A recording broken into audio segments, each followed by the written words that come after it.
Turn my mic on so you can actually hear me. Well, good morning, everyone. Welcome to ED&A on this beautiful April morning. I see is Rep. Emmerich here. Oh, you're going to do it? Okay. I'm going to open the hearing on House Bill 278, and I'll recognize Representative McGuire. Good morning. Good morning, Mr. Chair, Senators. I'm Carol McGuire from Merrimack District 27, which is Allenstown, Dunbarton, Epsom, and Hooksett. I'm also the chair of House ED&A, which completely amended House Bill 278, which is why the prime sponsor's not here. There's nothing left of his original bill. This amendment, which was put in at the request of the retirement system, specifies that the previous repeal of the reporting requirements on part-time and retired employees, which we put in 2013, the repeal, which was in session law, not in statute, is actually unrepealed, so that the statute continues.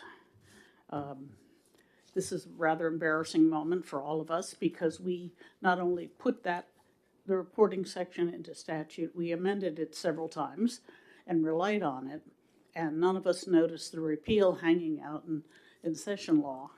So when the OLS brought it to the attention of the retirement system, they convinced me to amend House Bill 278 to abolish the repeal and reinstate all our actions with regard to reporting. And if you want any details, Mr. Carlin is here to explain them. Thank you, Representative. Any questions? Thank you, Mr. Chair. Thank you very much for taking my question. I think if you want to defer to the next speaker, that's fine. So this is, I lost track of repeals, to be honest with you. I was following along, and then there were just one too many. So that's why back and forth. And when did we go forth? All right. The reason is that the reporting requirements on retired people who are working for retirement system employers was put into statute. The repeal was in session law. We dealt with the statute, we amended it several times and never noticed the repeal, which is in session law, which is hard to find. And when the OLS noticed that the statute we were amending had been allegedly repealed some time ago, they brought it to our attention and we said, oops. And so this is to fix the oops. Thank you. Okay. Further questions? Seeing none? Yes, thank you. Marty, you want to come fill us in on the things we need to know? Or maybe want to know, or maybe don't want to know, I don't know. Thank you. For the record, Marty Carlin, representing the New Hampshire retirement system. Representative McGuire summed it up fairly well. I can go into a little more detail if the committee's interested. Just briefly, in 2013, the legislature wanted to get some data on retirees working after retirement, so they created a monthly reporting requirement for employers to report hours worked by retirees. And they had put a 5-year sunset on that reporting requirement. In the ensuing years between the repeal date, the section was amended a couple of times, most significantly, and Senator Carson, I remember this one well, House Bill 561, which changed the whole structure of the working after retirement. And that bill took effect January 1st of 19, which was the same day as the repeal. I'm told by OLS that because the section of the statute in question appeared in the printed law books all along, it had the force of law essentially, but this language in House Bill 278 would repeal the repeal and reiterate that the actions we took following that law over the last 3.5 years, and requiring employers to report to us were valid. So very, very bureaucratic inside stuff. All right, any questions? Seeing none, I think that was pretty easy. Thank you, Marty. That's all I have signed up. Anybody else that would like to speak on House Bill 278? Seeing none, we'll close the hearing. You guys want to exec this one now? Sure. You all set with it? Oh, that's right, I forgot. Senator Perkins Coker is not here. Thank you for the reminder. be here at all? She is. That I don't. Yes, she's running a okay. little late. All right, then I guess we will be in recess for about 7 or 8 minutes until 9:15 when our next hearing starts.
Good morning again. It's 9:15, so we will open the hearing on House Bill 594. And Rep. McGuire, you're introducing there?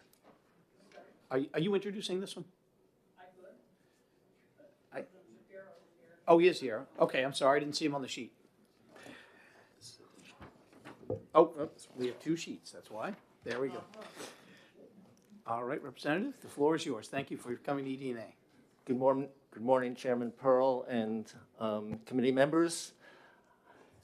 For the record, I'm Joe Shapiro, representing Cheshire 16, Keene, and 9 surrounding towns. And I'm here to introduce House Bill 594.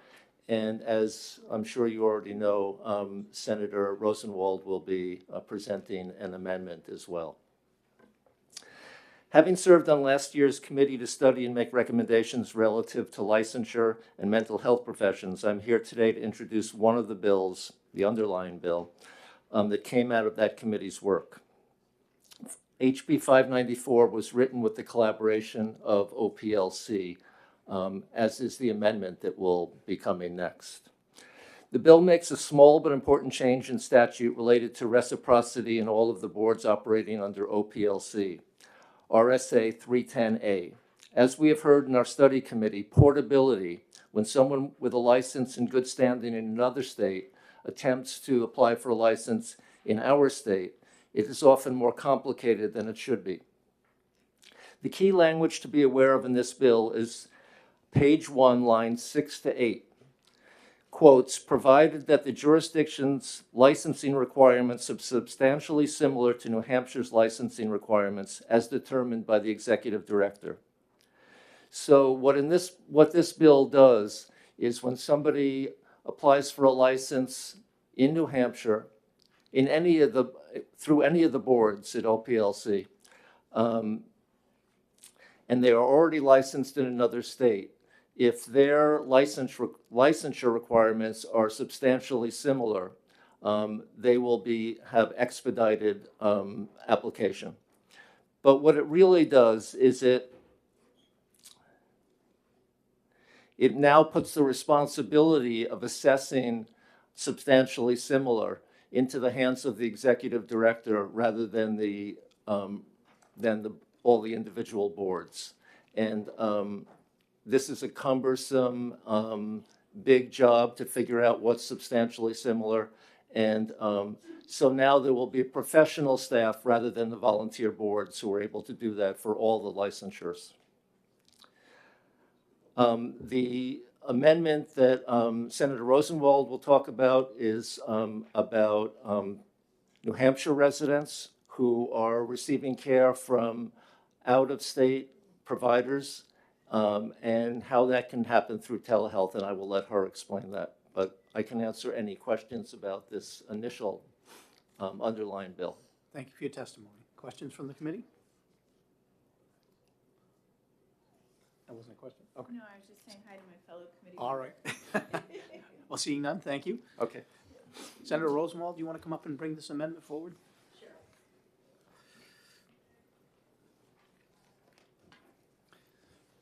Good morning. Good morning. For the record, I'm Cindy Rosenwald, representing Senate District 13. And I'd like to offer a friendly amendment to this bill, 1271S.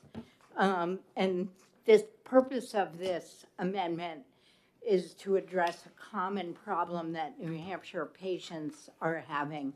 And I really want to thank Senator Carson for co-sponsoring it with me.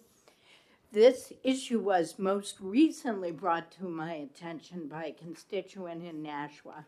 His wife has Alzheimer's and is cared for by a team of physicians in Boston that they trust and they're happy with. But because of the advanced state of his wife's illness, he does many telehealth appointments with her physicians. Here's the thing, though. He has to drive to Massachusetts to do them because the physicians are licensed there and not in New Hampshire. Sometimes he can use a private room at the Tingsboro Public Library, but the internet connection is weak and the connection keeps cutting out. His other choice is to sit in a parking lot and try to do a Zoom on his phone screen. So this situation is clearly not ideal. These doctors have an established relationship with his wife. They see her in person as needed and provide apparently excellent care. But while the internet doesn't stop at state borders, telehealth care still often does. So I worked with Lindsay Courtney at OPLC and several of our Senate colleagues to craft a very narrow exemption to 329, the physician licensing statute. And this is a really narrow exemption to the requirement for physicians to be licensed here when they're treating New Hampshire patients with whom they have an established relationship in their home state of licensing and whom they see in person at least annually. I've talked to, in addition to Lindsay Courtney, who said she was good with this, I've talked to the New Hampshire Medical Society, who didn't indicate any issues. I talked to the chair of the New Hampshire Board of Medicine, who, Dr. Baker, who said, I can't speak for the board without having a meeting, but I don't see any issue. I've spoken with hospitals about this, but I hope the committee, I hope you've all heard the same kinds of issues from your constituents and that you'll agree it's a common problem we can fix with a really narrow carve-out, and by doing that, will benefit New Hampshire patients. So thank you. I'm happy to take questions. Thank you, Senator. So making sure I understand, this only applies to telehealth medicine specifically?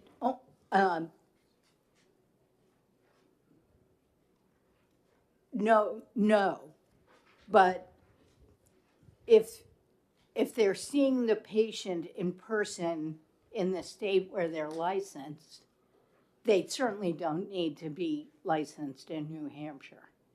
If they in practicality, it only applies to telehealth, because if they were to open an office in New Hampshire, in addition, as a satellite to see patients in person, then they'd have to be licensed. This is only when they're licensed in, let's say, Massachusetts, and the patient sees them in person in Massachusetts sometimes, at least once a year, but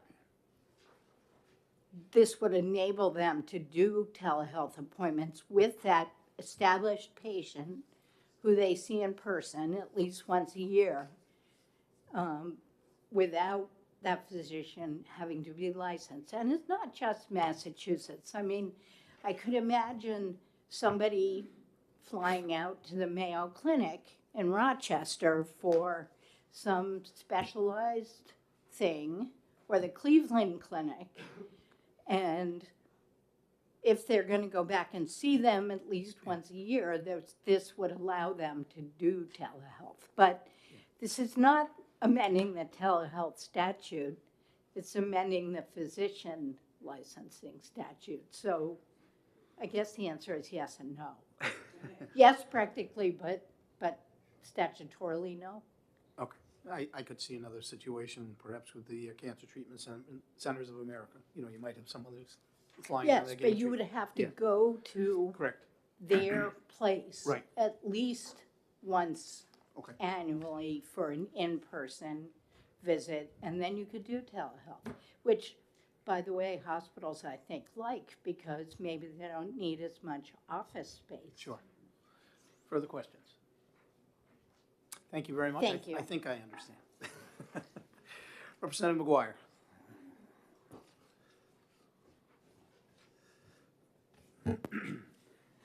Thank you, Mr. Chair, members of the committee. I'm Carol McGuire from Merrimack 27, and I strongly support House Bill 594. Something like 5 or 6 years ago, we tried to get the boards to establish which states have substantially equivalent licenses. That's been in our statutory language for forever, essentially. And so I put into statute a requirement that when the board determines that some other state has substantially similar or not substantially similar requirements, they put that in, they notify people of that, so that you would hope that each board would have a list saying Vermont, yes, Maine, no, Massachusetts, no, New York, yes, or something like that, depending on where people were coming from. Since they're looking at people coming from other states, I thought it would be simple to do that. But in the meantime, no board has chosen to do that. They do not want to declare what's substantially similar, because that limits their ability to, if they want to, restrict entrance. So this puts the requirement onto the executive director and requires it to be the definition of substantially similar into rule, which is, I think, reasonable, what the criteria are. For example, the dietitians have been plaguing me about, our requirements are not similar. Well, because they require a different degree, or I think they require a higher level of degree than many other states. Well, that's not substantially similar. So that is a kind of thing that you can easily put into rule. So I would hope that the people that are concerned about their licenses being diluted by people from other states would be reassured that the criteria for deciding substantially similar would at least be in rule. And I would expect that this will happen fairly, one board at a time. But most of our licenses are substantially similar. I know of exactly 4 where we're significantly different. Land surveyors and real estate agents have to know the New Hampshire specific land law, which is bizarre, but we already have in statute in the real estate agents how someone from out of state can establish equivalency, mostly by passing the New Hampshire land law test. Maine has a residential-only electrician's license, which is not substantially similar to any of ours. The full-out electrician is similar, but a residential-only is not. And that's the sort of thing that's easy enough to establish in rules. And naturopaths, we have a much broader scope of practice than many other states, so only the top tier, I believe doctoral level naturopaths would be substantially similar. So this will make it clearer to people. And as long as the requirements are quantitative, you have a master's degree, you have so much experience, so whatever, then it'll be easy for people to see, yes, I'm substantially similar, and apply. If you've got different requirements, or if you have subjective requirements, that's much more difficult for people to comply with. And I'd also like to comment on the amendment. During the emergency, we granted emergency license to over 60,000 physicians, mostly from Massachusetts, who were seeing people in New Hampshire. Sometime after that, we required that for telehealth, the physician had to be licensed in New Hampshire if the patient was in New Hampshire. All right, that was to establish that the locus of care was with the patient, not with the practitioner. This is the second narrow exemption to that requirement that I've seen.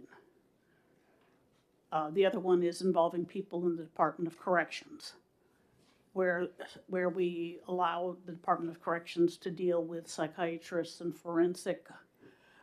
mostly forensic psychiatrists from out of state.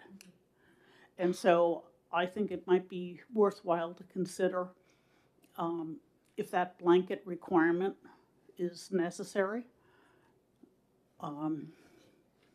rather than trying to nibble away at it here, there, and in small pieces. All right. Any questions? Senator Altshuler. Thank you, Mr. Chair. Thank you for taking my question. This may be either for, Senator Rosenwald is already gone. Now that I'm reading this, does this apply for mental health professionals? This applies psych to Ds and- everybody licensed within OPLC, Okay, which includes mental health. Yes. thanks. Thank you. And in fact, the Mental Health Board, we're looking at the requirements for mental health in a bill in House eDNA right now, because they are some of the worst offenders for non-quantifiable requirements. Thank you. Further questions? Seeing none, thank you. Oh, wait a minute, Senator Carson? You made it just under the gap. Yeah, I know. Thank you, Mr. Chairman, and thank you, Representative, for taking my requirement. My question, the way that I look at the amendment is someone who is seeing someone who is a specialist in a particular field, and we do not have that particular specialty here in New Hampshire. It's very, very difficult for the patient to get to this person. And that's why I supported Senator Rosenwald's amendment, because we have folks that live here but might go to the Mayo Clinic for cancer and treatments, and it's difficult for them to keep going back and forth, and that's why this is here. So, but I do agree that maybe we need to take a look at. I mean, I can see few the years point ago. of this, particularly with the established relationship, but we ought to be looking at it more broadly to say that, if you have an established relationship with a licensed provider in another state, you can do telehealth with them at your discretion, because Director Courtney will be able to explain why we have a requirement that telehealth providers be licensed in New Hampshire, and that's where we ought to be looking at the exemptions as, and the overall requirement. Okay, thank you. Further questions? Senator Gendro. Comment. Thank you, Chair, and thank you for this. Is probably more of a comment, but also piggybacking on what Senator Carson said. 22 years ago, I was diagnosed with eye cancer, so I had to make several trips to the Mass Ear and Eye Infirmary, and I was required to go physically there. And this would have been very helpful to have had the opportunity to have talked to my ophthalmologist online and over the phone. So I'm very excited about this. And thank you. No, I mean, I can see the point, but it's trying to get around one of our other laws. And so the question is that other law written optimally? I think it may not be. Further But questions? that's a policy choice. All right, seeing none, thank you. Okay, Representative. thank you, and I will go see DNA's meeting, so I will go to there. All right, we appreciate you coming over. Paul Minahan, you signed in favor, but you do not want to speak, correct? Okay, let's get by that one. Director Courtney.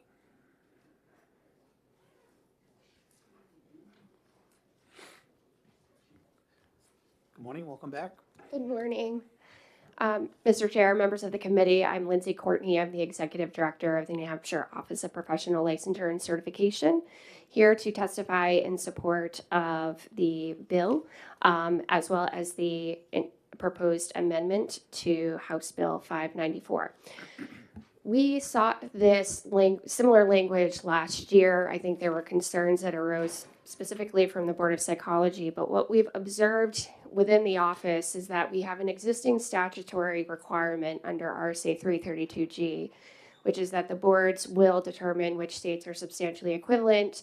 We will post that to the website, and that just, for many reasons, has not moved forward. Interestingly, I was talking to one of the boards yesterday, and I had asked them to maybe consider making those determinations, and they said that's just too much. That's too difficult. So what this does is essentially shifts the onus from the boards to the office in consultation with the boards. It essentially forces the board's hands. In other words, the office is going to make the determination in consultation with the boards if they'd like to come to the table, but if they don't, at least the state will be able to make that determination so that we can increase portability.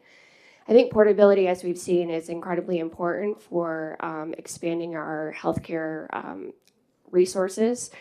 During COVID-19, the governor had issued his emergency order that allowed the office to issue temporary licenses based on pretty much the same criteria, and we issued 22,000. Most of those licenses we issued within a 24-hour time period, and we received fewer than 10 complaints and only one recorded or reported action. So I think the data suggests that there isn't substantial risk of harm to the public when we increase our options for portability. When we initially moved and started issuing emergency licenses, some of the feedback that we heard from some portions of the regulated community was that essentially it's not fair for us to accept other people into our state if the other states are not accepting us. And I can appreciate that argument from a provider standpoint, but I don't think that that is the purpose of licensure. The purpose of licensure is to protect the public. And we certainly need to make sure that we're not instituting unnecessary barriers that harms the public in the sense that our constituents don't have access to care. So I urge you to support House Bill 594. And I will comment on the amendment. I think the amendment, my primary concern at the office was that the individual has to have an established physician-patient relationship, and this amendment captures that. And I see no practical reason why somebody should have to drive across the border in order to, to maintain continuity of care. And so we would support that as well. Be happy to answer any questions. Thank you, Director. Questions? Senator Carson. Thank you, Mr. Chair, and good morning, Director. I'm glad to hear that you support this amendment, and I think, and I like your opinion, telehealth was new for us during the pandemic, and I think we're having some growing pains with it. And we were trying to be very careful about what we were doing to protect the patient. I agree with you. You were an integral part of those conversations. But we're now seeing how well it's working. And so I think that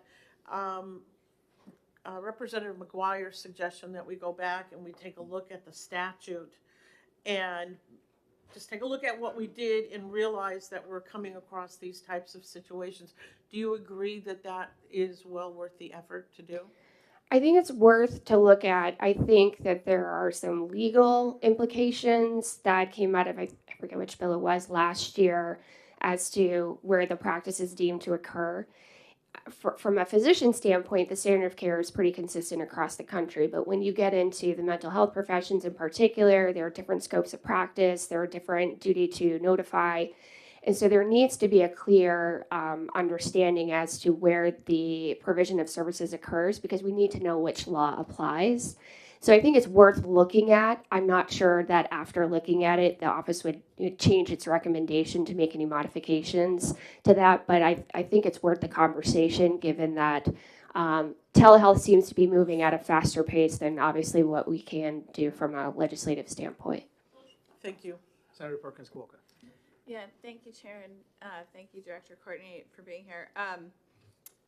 So I know we interacted a lot this fall when I was chairing the SB 220 Commission, which I know identified this as a pretty big issue. Could you just speak a little bit more? I know you touched on this in your testimony, to how you sort of envision this consultation with the boards going, just so we sort of have that laid out for everybody.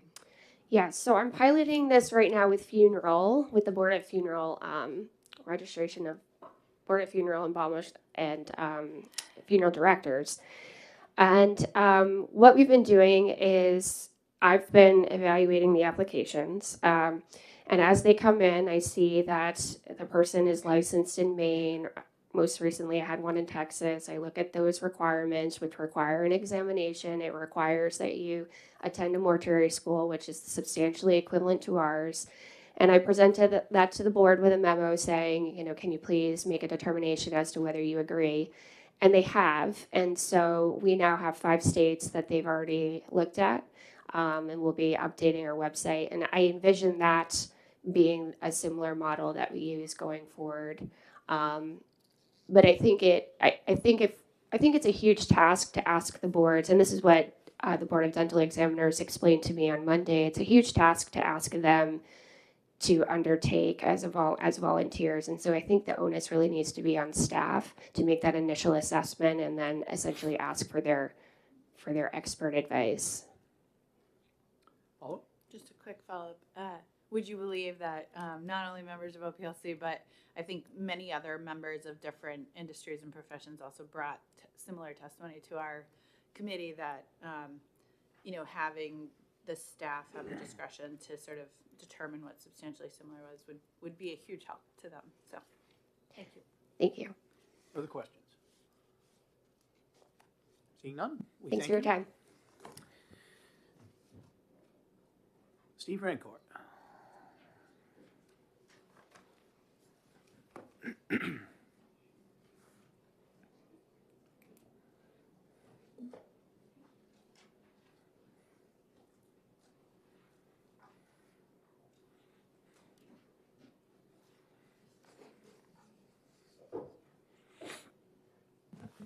Good morning, Mr. Chairman and committee members. My name is Stephen Rancourt. I'm a licensed electrician in the state of New Hampshire and Massachusetts, and we're here representing myself as well as the Electricians Board. We don't have an issue. We're very much in favor of reciprocity and consistency, though, and we had some concerns with it. And the handout that I passed out is 332G14, which was mentioned by Executive Director. And this is in the law now, and I guess if it's not being followed, I'm confused about making another law to get that to be followed, and taking the approval or whatever away from the boards and stuff. And we're looking for a suggestion to try to, or we have a suggestion to try to fix it based on some of the testimony. The consistency is we have this in the law already. We're going to change it, and we're going to put this in place. If we put 594 in place, what happens to this law? We've been going, there's over 22 bills right now that are out there for the OPLC, and trying to keep track of them in the way that it crosses and reciprocity and licensing and applications. And literally about a month ago, the JELCAR approved our PLC 300 rules, which refers to 332G14. So we have 2 things that are there. We just like to try to get some consistency. And if there's issues with certain boards, and I can totally understand what the Executive Director is saying, there's many of us, okay, we have a compact agreement with, it's called NERA, National Electrical Reciprocal Association. 23 states we reciprocate with, that we already reciprocate with. We reciprocate with Massachusetts as well. They're not part of that agreement. Our information has been out there for years. 8,000 hours, 600 hours of schooling. You qualify. If you have that, you can reciprocate, and you've licensed in another state. If not, you're always welcome, even if you're licensed in another state without that, to take our test, which is done online. It can be done in a matter of a week and get your license. Maybe my suggestion was going to be that we enter after section on paragraph 1, Roman numeral 1 on 332G14, where it says, I'm sorry, with the bill 594. Roman numeral 1, line 4, I believe. It says, notwithstanding any other state law to the contrary. After that, if we add something to the effect as provided in RSA 332G14 to stay consistent, we could try to see if that would work. Or if it's becoming an issue, maybe we can put something in here that says, if the boards are not complying and putting it online and doing everything that's supposed to be, because 332G requires it to be posted, should be there. Our rules and laws are on there and they show what's required. Give the ability for the Executive Director to deal with those boards that aren't doing it. There's many boards that follow it in the procedure well. There's a few that don't. And it's almost every bill out there this year is about the fact that those few that don't are affecting the few that have been doing it well since 1975. So we're just asking for some consistency It's different in every place. It even had, I think it had some in House Bill 2. I'm not sure. That's changed so much, I don't even know where it's at that. But again, reciprocity was talked about in the rules, it's talked about in 332G, and now it's in 594, and it might be in House Bill 2. We just should, it's tough for us to follow. And again, give her the authority if the boards aren't following. I have no problem with that. But if the boards are, then I don't see why they should be penalized for it. As far as what Representative McGuire mentioned in Maine, Maine has a couple of different licenses. They're actually what we call a residential license. If so for the 2 years, if you've been doing it, you can get a residential license. New Hampshire doesn't have that. We have a journeyman and a master. It requires 4 years of on-the-job training, 2,000 hours a year, and 150 hours years of schooling.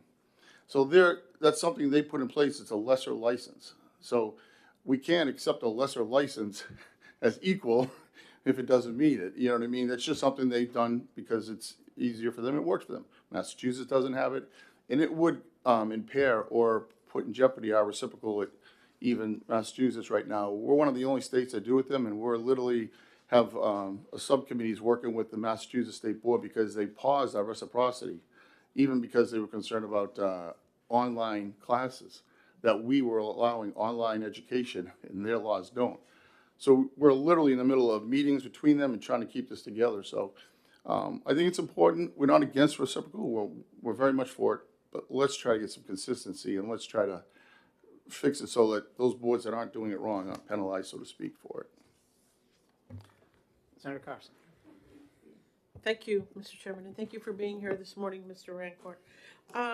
I think that what this House Bill does, House Bill 594, is it's speaking to what Director Courtney had said, that they're trying to implement really 332 G14, and they're not getting what they need. A lot of the boards are just not working with them, and that's why you have this bill. It's basically saying that it's going to give the executive director, in consultation with the boards and councils within the office, to get that information because of the pushback she's getting by not getting cooperation.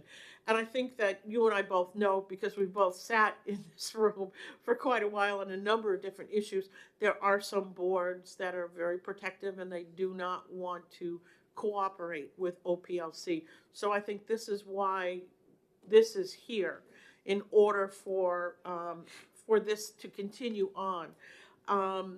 I agree with you about the consistency. We've had a lot of conversations in here about statutes all over the place, and it's very, very difficult for people in the trades to know exactly what they're dealing with.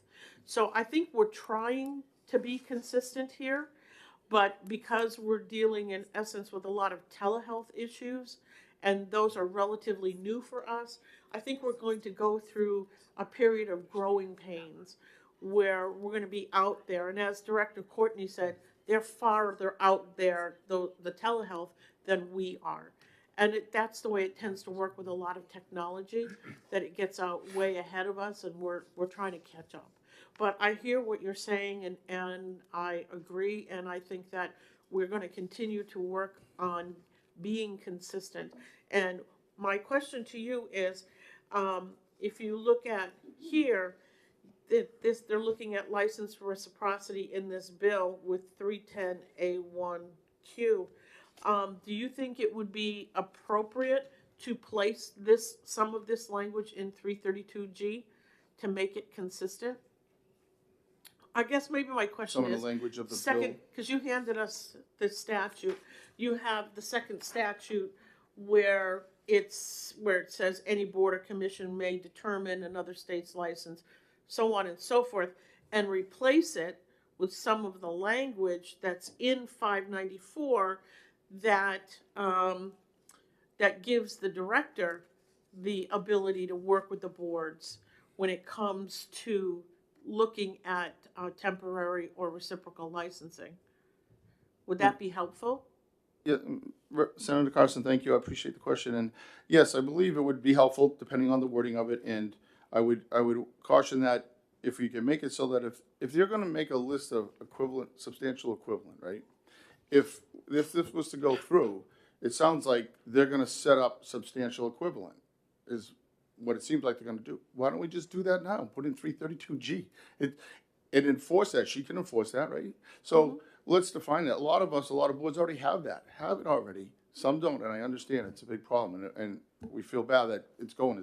As far as the telemedicine, I agree with the amendment, what they're trying to do. It's crazy that they can't see a doctor that they see already. I mean, I don't think we're, the professional and the occupational, there's two separate divisions in OPLC for a reason. And we're trying to make one big umbrella, and it's really been tough. I'm sure you've seen enough people testifying. And it's not always the same, and it's not always 100% black and white. We're trying, and I know the executive director's trying to make it, but, so if you left the first part in, to me, paragraph 2 under 332G14, if you added to that, I think it's important at the beginning, because it talks specifically about, well, they have to be similar in education, training, experience, and scope of practice. I mean, so define that. Then define that, and then give the executive director the ability to override them if they're not following that. I have no problem with that. I think it would be a fair, just thing, and it would be consistent, because we're already gonna have to change the rules that just passed JOCAR, because they have this in it. So we're just trying to get some consistency so we can follow. I mean, we've dealt with it with the 2-year licenses, it's all over the place. It got approved last year, we found out in the mix of it, and the rules didn't get changed. So now our licenses are getting charged for 3-year fee for a 2-year license because it didn't get fixed here. So I'm just using that as an example of this being all over the place, and it's you know, it's beating us up pretty bad. We just hope we can get some help with that, that's all. Senator Thank you. Perkins-Coker. Thank you, Chair. So I think I have a similar line of questioning to what Senator Carson was focused on, but I just want to make a distinction because, you know, 332G14(1) deals with any board or commission regulating an occupation or profession which is a member of an interstate licensure compact. So where there's a compact, you know, where there's sort of an agreement between two states that they, you know, their licensing requirements are substantially similar and they're going to honor each other's licenses, I think that's not the situation we're trying to address with 594. What we're trying to address with 594 is the absence of that. You know, if Massachusetts and New Hampshire haven't agreed that their licensing for electricians is substantially similar, we want the services of an electrician from Massachusetts to be available to our New Hampshire residents. And so we're trying to empower OPLC to make that determination so that more people can practice in New Hampshire and just kind of serve our residents. So that's, I want to make that distinction because I think that's an important one. So my question to you then would be, and similar to what Senator Carson was saying, you know, I think the practical challenge of defining substantially similar for all of the boards and commissions in 332G would be difficult if we made clear that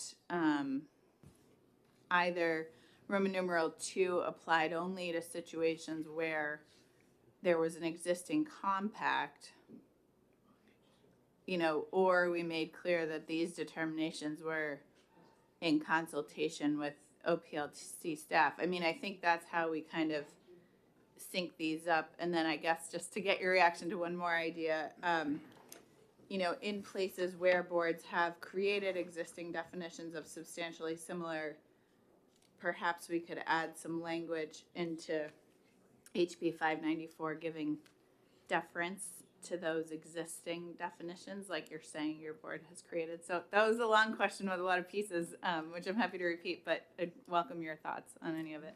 Thank you, Senator. We agree that, I believe there's probably some work and some wording that could, if we work with 332G to help fix both problems. It's already in our rules, it's already in the law right there, why don't we try to fix it? And if you're saying that if you know, our board or other boards, mechanical boards have substantial equivalents already set up, then it should be okay, they shouldn't have to get involved. Because if they're not gonna list what a substantial equivalent is, so we're basically leaving it up to the executive director and the staff, right? For them to determine? Is that? In consultation with the boards, yeah. But if the board disagrees with them, what would happen? with the executive director make the final decision based on the wording? Yeah, that's a good procedural question that you're raising, yeah. So the problem with that is if the board, who has all the experience and understands what it means, Yeah. says no, and so Yeah. this is why it's important that those boards that are Yeah. following this procedure can be allowed to continue to do that and maybe put some wording in there that will fix the other ones. In consultation with the OPLC or the executive director, I agree. But I guess I'm a little confused too, because this whole process and all these bills, we've talked about making it consistent and objectivity. But yet we want to put something in here that's going to allow them to make the decision of substantial Yeah. equivalent, if that's what I'm hearing, that we're not going to actually list it. So if we were going to list it and be objective, then why can't we list it in here and fix it? And if we're not, then I'm not sure why we're doing all these other changes, because that was the whole goal, everything be objective and something to follow, a guideline to follow. Yeah. So Yeah. I would hope that we could maybe work that in to the second paragraph, Roman numeral 2. I think that if you could come up with something to add there, it would be much better than this whole bill, because it's already in two places now, and it would just fix what's there now and make it better. So, and I understand her problem. We know not all the boards are cooperating and doing it, and she has to be able to move forward, so. Steve, I had a quick thought, and then I'm gonna go to Senator Altshuler for her question. If we were to take the language or the definition of substantially equivalent and make it sort of to read substantially equivalent to New Hampshire's in education, training, experience, and scope of practice, if we were to include that in this bill, would that give you some of the consistency you're looking for? Yeah, if you use some of those words that are in the second paragraph, Roman Yeah, numeral if we 2, were to yeah. put that in this bill, would that give you a little bit, relieve some of your heartburn, so to speak? It- It's at least consistency between the two. It would, but will we lose Roman numeral 1 if we did that? Because again, if this law passes, does the 332G go away? Or is it better to do that in 332? I would like to see, if you're trying to do it, put Roman numeral 1 and 2 in there in that wording, you know what I mean? Because again, if we have a compact, like I said, we have 23 states in there and then a 24th with Massachusetts. I mean, our board is very proactive about reciprocal. Right. You know, I think it's already defined, our education is defined, and it's for us, so just trying to be fair about it, that's all. My feeling is it doesn't make it go away, but I want to make sure we don't make it in conflict either. I think that's your concern. Because my understanding is, whatever law is passed most recently supersedes the previous one. Is that correct? I know I'm just an electrician, but that's what I've been told. So if 594 passes, it supersedes 332G, right? Because the effective date of that was, I don't have it on here, but Right. was back a while ago. And again, we just approved it in jump car in our rules. 305.02B All right, we'll take a look at that. is where it was approved, and it's got the same wording as 332. So again, we're not against it, but we're going to help. Senator Altshuler. Thank you, Mr. Chair. And thank you. Senator Perkins Quokka covered most of my question, because no, I'm glad for the ensuing conversation, because I read 332G as excluding any board that has already cooperated and provided that information, which it sounds like you have, to OPLC, because in fact, the underlying portion, which is a member of an interstate licensure compact, then, need not comply. You've already complied. So But if 594 Right. passes, we need, so, that's where my concern is. Yeah, we've been through this before. As soon as Yeah. the new one passes, the old one's gone. So thank you. that's why I just brought it forward. Further questions? Senator Carson. Thank you, Mr. Chair. Now I forgot what I was going to ask. My comment is not for the witness. My comment is for our committee aide. If he can get us a copy of the rules, I believe, Mr. Rancourt, you said it's 305. 305.02, it's B, that section, but A and B, I believe it starts Okay, to speak if you about. can get that for us, so we can take a look at it, I know that I would appreciate it. I think Thank it was A, B, and B1 on page 16 of the rules. Okay, Further thank you. Seeing none, we appreciate your testimony. Thank you. Our final person listed is Chris Norwood. Chris Norwood.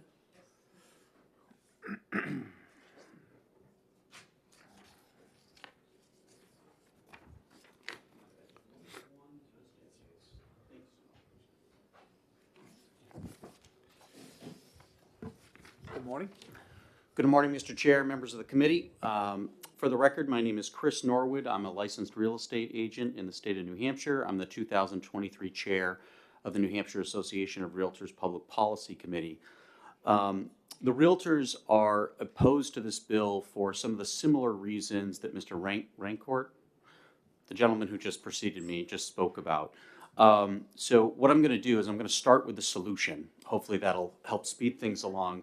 The solution and the reason the RSA 331 is before you is New Hampshire is slightly different where, real estate is slightly different for New Hampshire, whereby we have a state portion of our testing. There's a national portion and a state portion.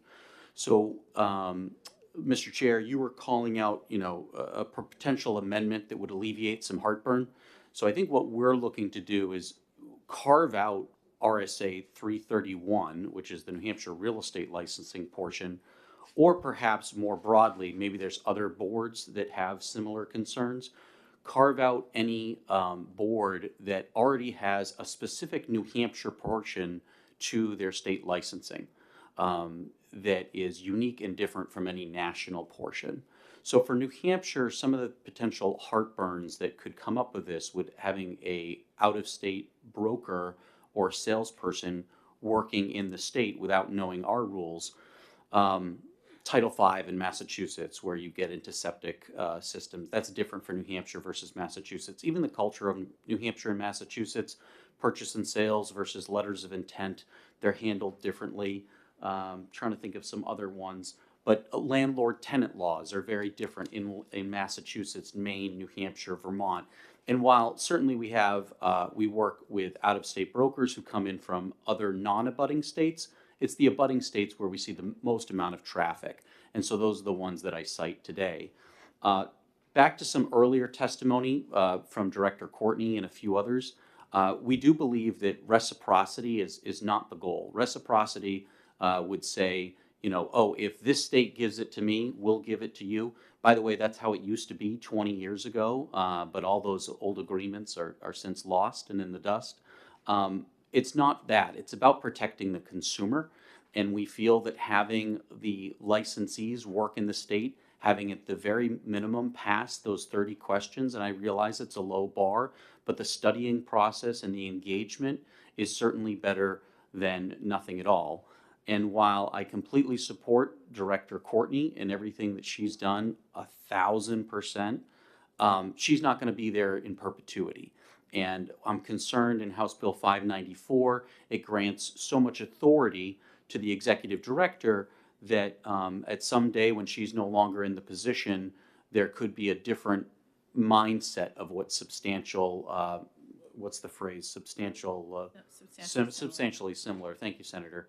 So in conclusion, I just say that we are open to the guts of the bill. We understand that other licensing boards may need some of this language, and certainly I cannot speak to the amendment, but we would ask that somehow we find a path forward to carve out those licenses that have unique state law or state practices that are unique from other, and there's a separate testing regimen that's already in place. So with that, I'll entertain any questions. Thank you for your testimony. Any questions? Senator Perkins Colquitt. Yeah, thank you. I've two questions that hopefully can get to how we can fix this. One is, to your point, if we can recognize existing definitions, for example, if we were to somehow figure out a way to draft in sort of a grandfathering of existing definitions from boards that speak to substantially similar, would that address your concern? And then number two, in the alternative, I guess, can you help me understand if it wouldn't address your concern to have, Director Courtney say, well, for real estate, this means substantially similar is that they have to take a test in their home jurisdiction that includes questions similar to these 30 state questions. Like, just sort of help me understand those two scenarios. Thank you, Senator, for the question. So the grandfathering question, which I think I can be addressed with what I just passed around. So House Bill 1354, which was adopted last year, just went on to modify RSA 331A11, which is the practice of real estate by out-of-state licensees, and in essence, how they get their license.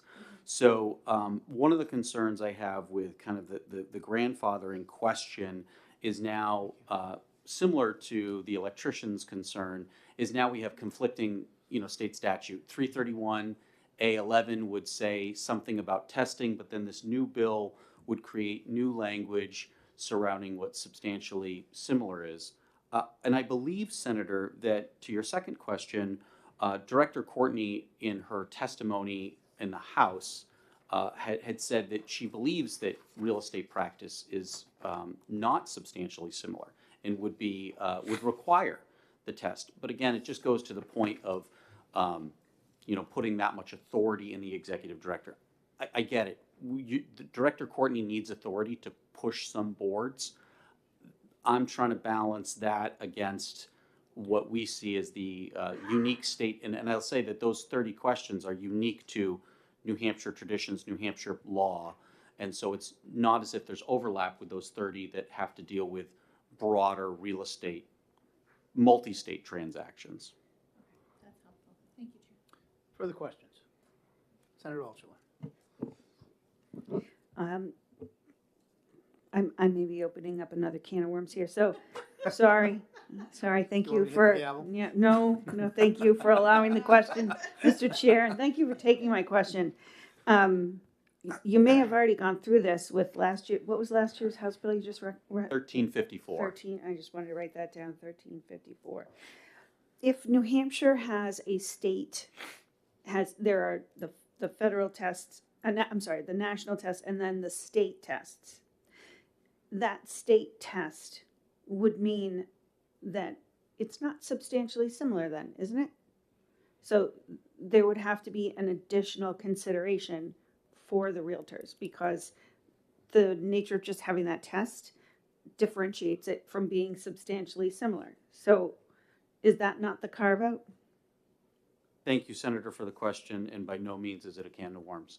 I understand and respect what you're saying is that the executive director today could say there's a state portion that's unique to New Hampshire, and that's different than the state portion that's unique to, say, Vermont. But again, I feel that the state statute, or excuse me, the proposed bill 594 grants that authority uniquely to the executive director, and if the executive director feels, some future executive director feels otherwise, they could say, nope, they've been licensed in Massachusetts for 20 years, therefore they can come across and practice here. And I'll say that it's happened and continues to happen, particularly throughout COVID, where we've had licensees from other states come in and they're getting it all wrong. As again, those unique ones, landlord, tenant, septic. There's a couple key areas, escrow, which are very different in other states versus our own. So I'm going to open the can of worms instead. Let's do it. I understand your concern. I think one concern I would have is, potentially down the road, while your board may be behaving well now, it might not in the future. And not to pick on you, but you're sitting. Go for it. So my thought is, how about if we had if we give the director the ability to make that determination and the board the ability, and I don't know exactly how we do it yet. I'm looking at Doug and he's probably going to shoot me. And we give the boards the ability, some type of appeal process to appeal the director's decision that they don't feel that's a substantial. Thank you, Senator, for the question. I hadn't considered that as one of my my pre-programmed solutions, but I hear what you're saying. If there's an appeal mechanism, in other words, rather than making it unilateral in the executive director to have some sort of forced pushback, I think that could work. I think that could work. I'll have to think about that. I don't know exactly what it looks like. It's just a thought I had. Yeah, no. Okay. I respect that. Thank you. Thank you very much. Senator General. Thank you, Chair. And Chris, it's good to see you again. Likewise.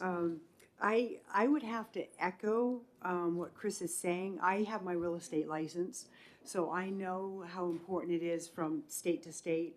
Vermont, we work very closely with Vermont and Maine, and my folks have owned a real estate office for 54 years. They have since closed it. So I get exactly where Chris is coming from, and the state of New Hampshire is extremely unique, even when it comes to lead paint laws and other things. You know, Massachusetts brought up some pretty stringent ones, but were not transferred over to New Hampshire at the time. So those 30 questions with the law are critical, and they do distinguish between state to state. So I think to keep that, and you brought up another really good point too, Chris, is it's to protect the consumer. And I think we have an obligation to protect the consumer with that versus just accepting. It's critical, absolutely critical. So I don't really have a question out of it other than confirming what you're saying. So. And thank you, Senator, for the comments. I'll just say that's the last piece that I forgot. Notification and disclosure requirements in the state of New Hampshire, specifically RSA 477, those are unique to us, and those are important to follow. Further questions? Seeing none, thank you. Thank you, everyone. Do we have anybody else that would like to speak on this bill? All right, seeing none, I'm going to close the hearing on House Bill 594.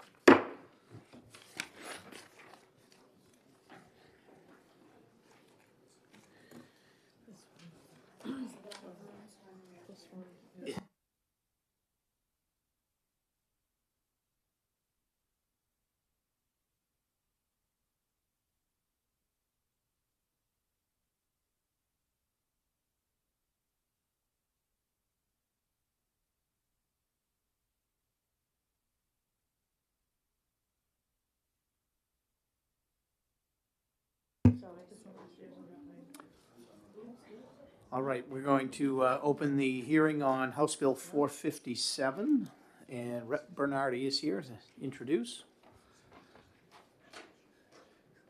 Good morning and welcome. Turn your mic on, please. There you go. Good morning, Chairman Pearl and the committee. My name is Representative J.D. Bernardi, Rockingham 36, Hampton Falls, Kensington, Southampton, Newton, and Plastow. I'm here to present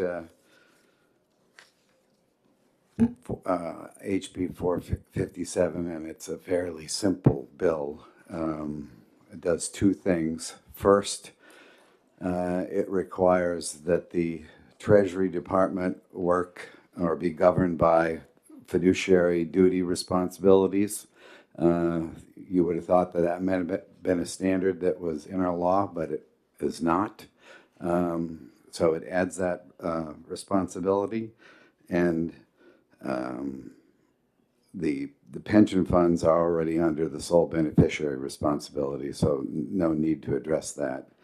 The second thing the bill does is requires that both the Treasury and the pension fund assets, their management,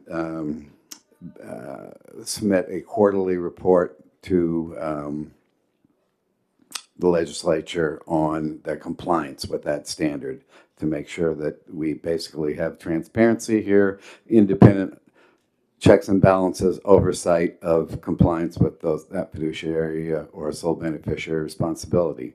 So very simple, and that's the nature of the bill. Thank you very much. Any questions? Senator Altshuler. Thank you, Mr. Chair, and thank you for taking my question. What was the impetus for this bill?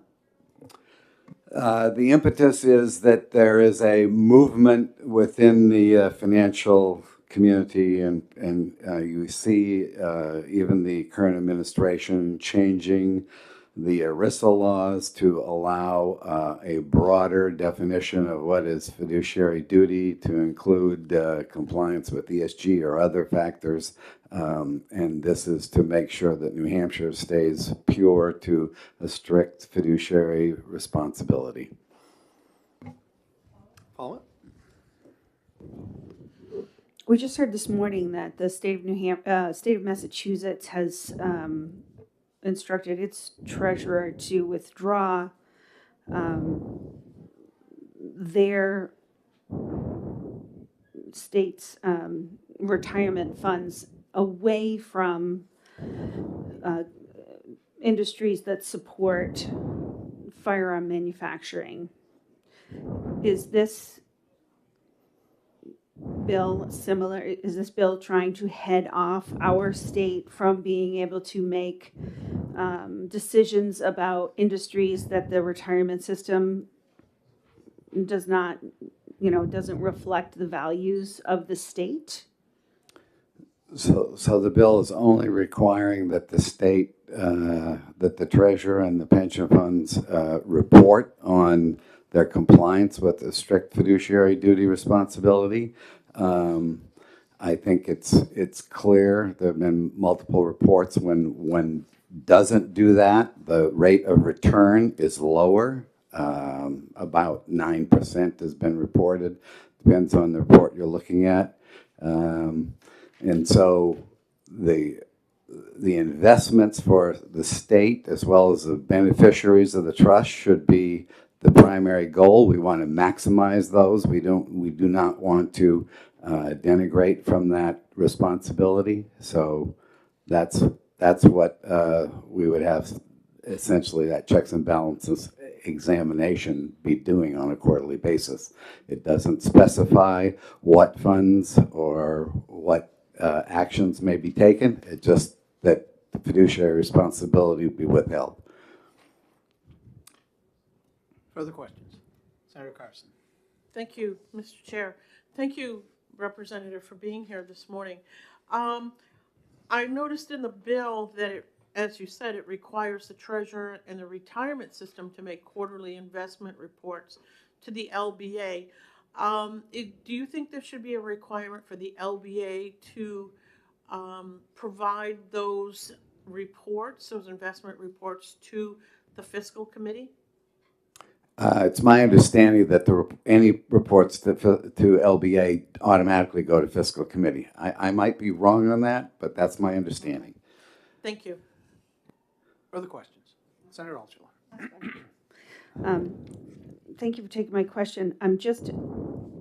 I can't help but go back to the amended analysis that says this bill requires the state treasurer and the retirement system to report quarterly, and that if that were the standalone, that would, I don't think I would have a problem with that, but the report is on the motivations of funds, especially those that have environmental, social, political, or ideological interests. And given the, given the national conversation around the support or not of alternative energy investments and the social implications of participating in certain funds and the way that investors have chosen to actually, put their money where their values are. I wonder if this is trying to take that ability away from the state of New Hampshire to put its money where its values are. Thank you, Senator. Can you speak to the amended analysis statement? Certainly. I think the amended analysis is incorrect. The amended analysis really reflects more what the initial bill had the language that it had prior to being amended in ED&A, where there was a specific clause that said ESG funds are basically suspect for compliance with fiduciary duty. That language has been removed, and so there's just a simple reporting of where you are with respect to compliance to being focused on the single master. Are you providing the best returns for the state and the beneficiaries of the trust? Nothing more, nothing less. Thank you. Further questions? Senator Carson. Thank you, Mr. Chair. And again, thank you for taking my question. Representative, are you aware that from time to time the legislature, members of the legislature will file legislation concerning the investment of our tax dollars for questionable or political causes, and that people file bills and we have great discussions on whether or not we should pull that.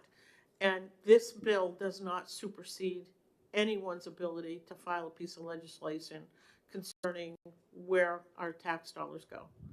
Yes, Senator, I fully understand that. I know there was either a bill or a decision not to invest in any Russian-based companies within the last few years. There's been bills that have been focused on Israel and Israeli boycotts and other issues, and those would be targeted bills that would essentially be presumably a carve-out from this. This is just a broad-based bill looking at having the Treasury and the pension fund management address, are you following fiduciary responsibilities, period. And any carve-outs for specific policies would have to be recognized in that. Thank you. Further questions? Seeing none, thank you, Representative. We appreciate you coming in. Marty, you're up again.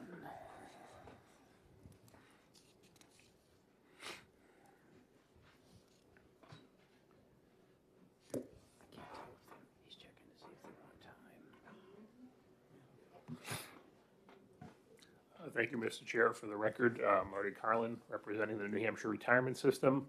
I'll start off by saying the retirement system hasn't taken a position on this bill. Just by way of background, under existing constitutional and statutory provisions governing the retirement system, as well as general trust law and the Internal Revenue Code, fiduciaries are required to follow a duty of loyalty at all times. New Hampshire statute RSA 100A15 requires NHRS fiduciaries, including its board and investment committee, to make decisions solely in the interest of participants and beneficiaries. So that's what we have been doing for ever and will be continuing to do under fiduciary duty. This bill requires us to notify LBA every quarter that that's what we're doing. We generally, the board has had long-standing concerns about some of the bills mentioned earlier, about anything that would limit the investment horizon or essentially our ability to maximize the funds we have to earn income to pay retirement benefits. So regardless of whether boycotts, bans, you must invest in this, you shan't invest in that. Those are all a matter of concern for the board. This bill doesn't address that, but and our concern in all cases, regardless of which end of the spectrum they come from, is the potential to curtail our ability to act as fiduciaries in the best interest of the membership. So that's just a little bit of background on this. To us, this bill doesn't force us to change anything we're doing. It just requires us to certify that we're doing it. Awesome. Any questions? I think you're getting off easy. Okay. Thank you, sir. I have two other folks signed in support, Rep. Carol McGuire and Rep. Michael Vose. Anybody else that would like to speak on the bill? Seeing none, we'll close the hearing on House Bill 457.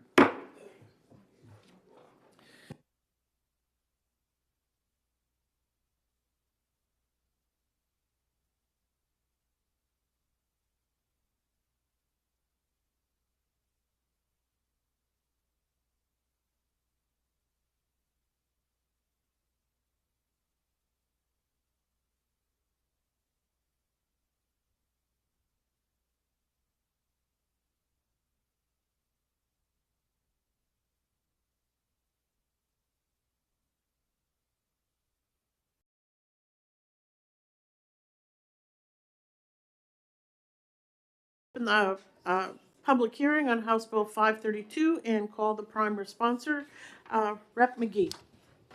Good morning, Representative. Welcome to the committee. Good morning. So happy to be here. Thank you, Vice Chairman Carson, and thank you, members of the board. I am the prime sponsor of HB 532, and this is the third term that I have brought this bill on behalf of my constituent, Shannon Lane, who is here today.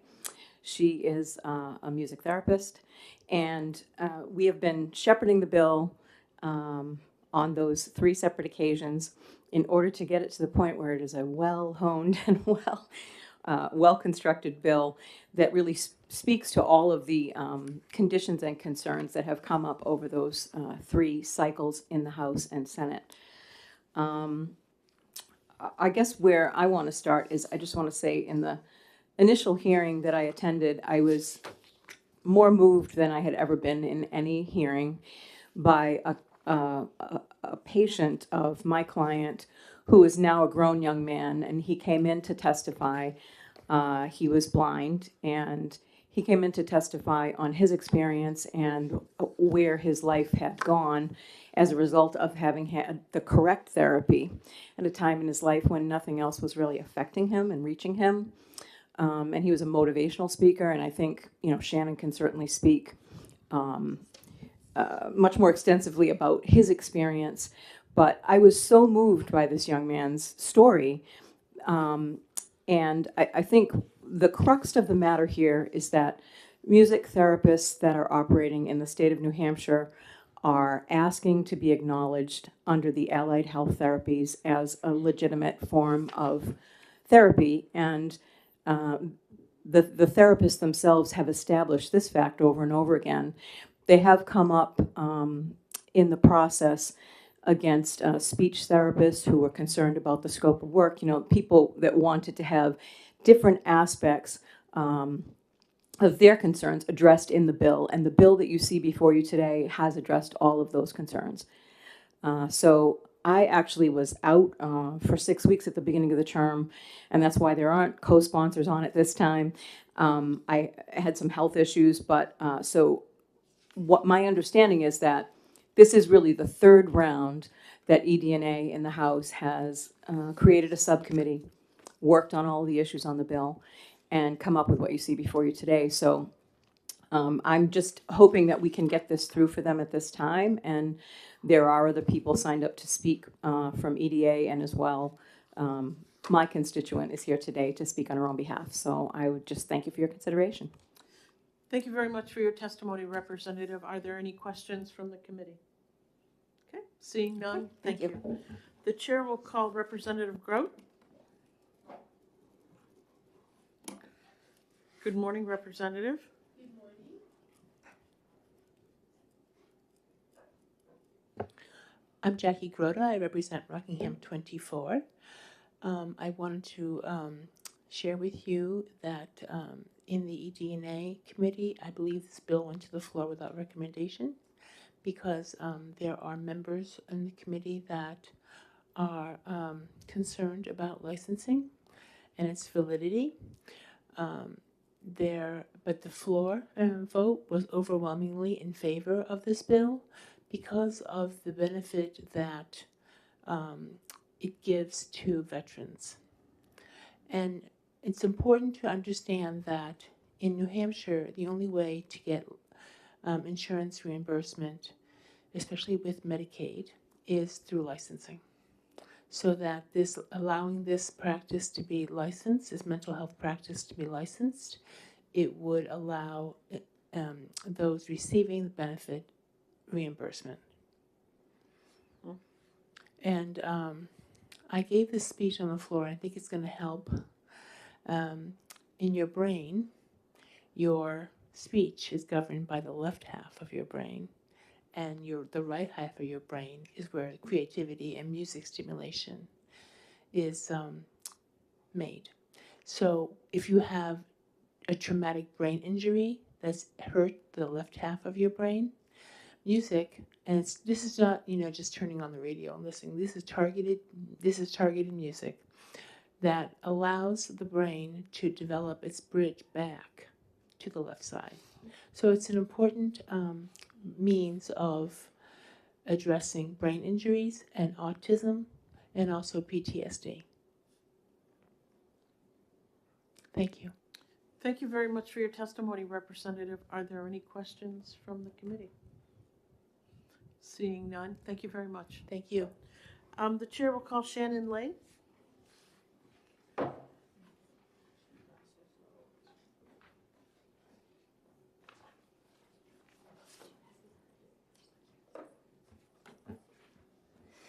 Good morning. My name is Shannon Lane. I live in Hollis, New Hampshire, but I work at the Manchester Community Music School in Manchester, New Hampshire. I founded the first community music school supported music therapy program in the state at the Manchester Community Music School. And since that time, there are 3 other community music schools that have founded music therapy programs in the state as well. I'm a board certified music therapist representing the New Hampshire Music Therapy Task Force today to ask for your consideration in favor of licensure for music therapists in the state.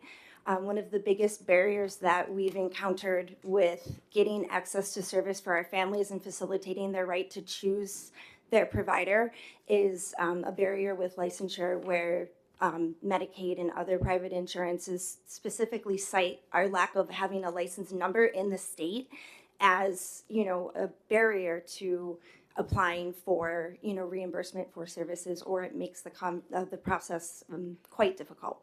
So I'm happy to speak more to that, but in honor of your time, I would just really enjoy being able to answer your questions if you have any. Okay, thank you very much for your testimony. Are there any questions? Okay. No, don't see any questions. Okay. So thank you very much for your testimony this morning. Are there any other member of the public that would like to speak on House Bill 532? Please come forward, ma'am, and identify yourself for the record.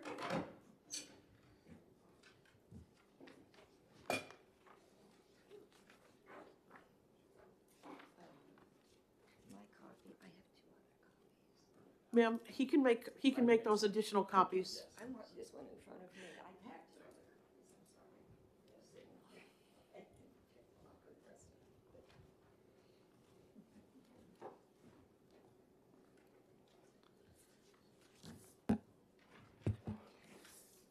All right, I can start while he's Yes, please. while he's doing that. To Senator Carson and members of the committee, my name is Carolyn Drury. Excuse me. I'm here in support of House Bill 532 relative to the licensure of music therapists. I worked in this state for 38 years as a certified and then licensed audiologist, and I continue to remain, though I'm retired now, I continue to work with the New Hampshire Academy of Audiology and serve as their legislative committee chairman. I'm here today in that capacity. We are here to support music therapists. They add a valuable addition to the interdisciplinary teams of professionals who work collaboratively together with their clients. They work with adults and children, individual treatment plans, individualized educational plans. They bring a different approach to the team where other professionals work each sort of in their own area. The music kind of pulls a lot of that together and helps work kind of interhemispherically to kind of pull all that, and it works very well in a functional manner. These people have college degrees, they are nationally certified, they are qualified professionals, work very hard in this state every day, and I think have worked to gain the recognition of the state.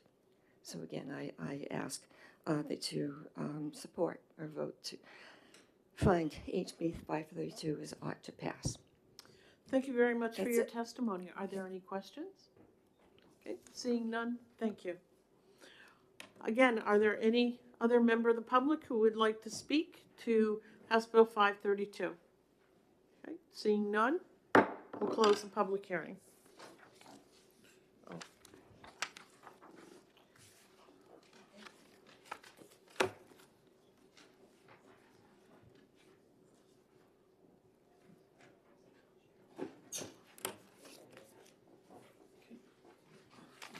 We got one left.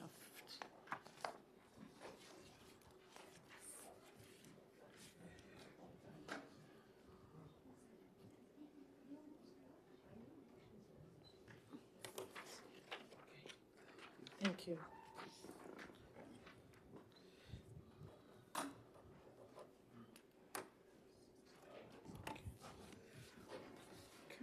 Are you all set, Phil? We're going to go ahead and open the public hearing on House Bill 461 and recognize the prime sponsor, Representative Pearson.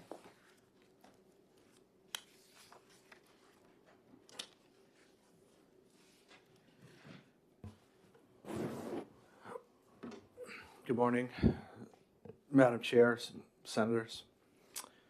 I apologize if I sound a little weird today. It's springtime.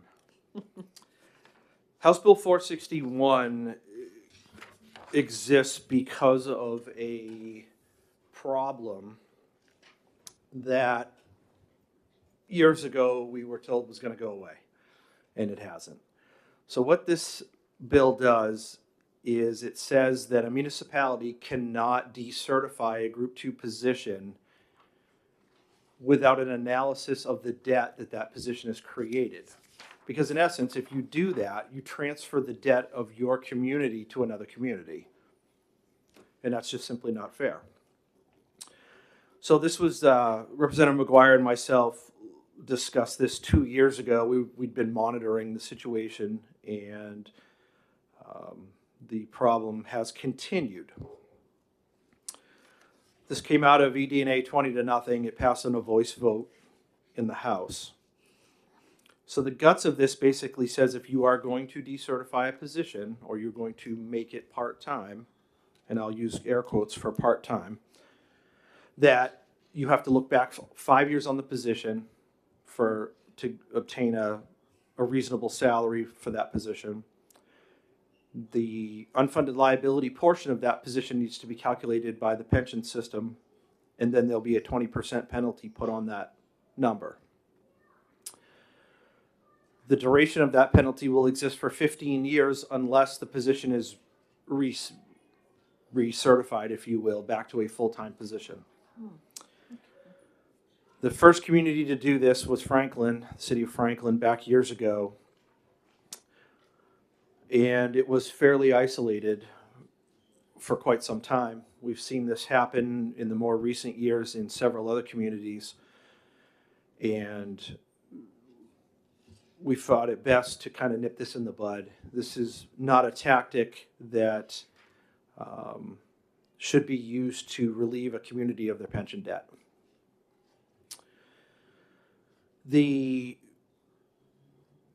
There was a lot of discussion as to what positions would qualify under this, and it's really been more of a top tier type of position where this problem has occurred. So for instance, like a police chief, a fire chief, a superintendent, a principal. It's not really been a rank and file issue. So what you'll notice on line 13, which is pretty much after the titles, is the phrase "and the like." The reason why "and the like" occurs is because, and we've seen this already, a community will say, well, okay, you've restricted me to a fire chief's position, a police chief's position.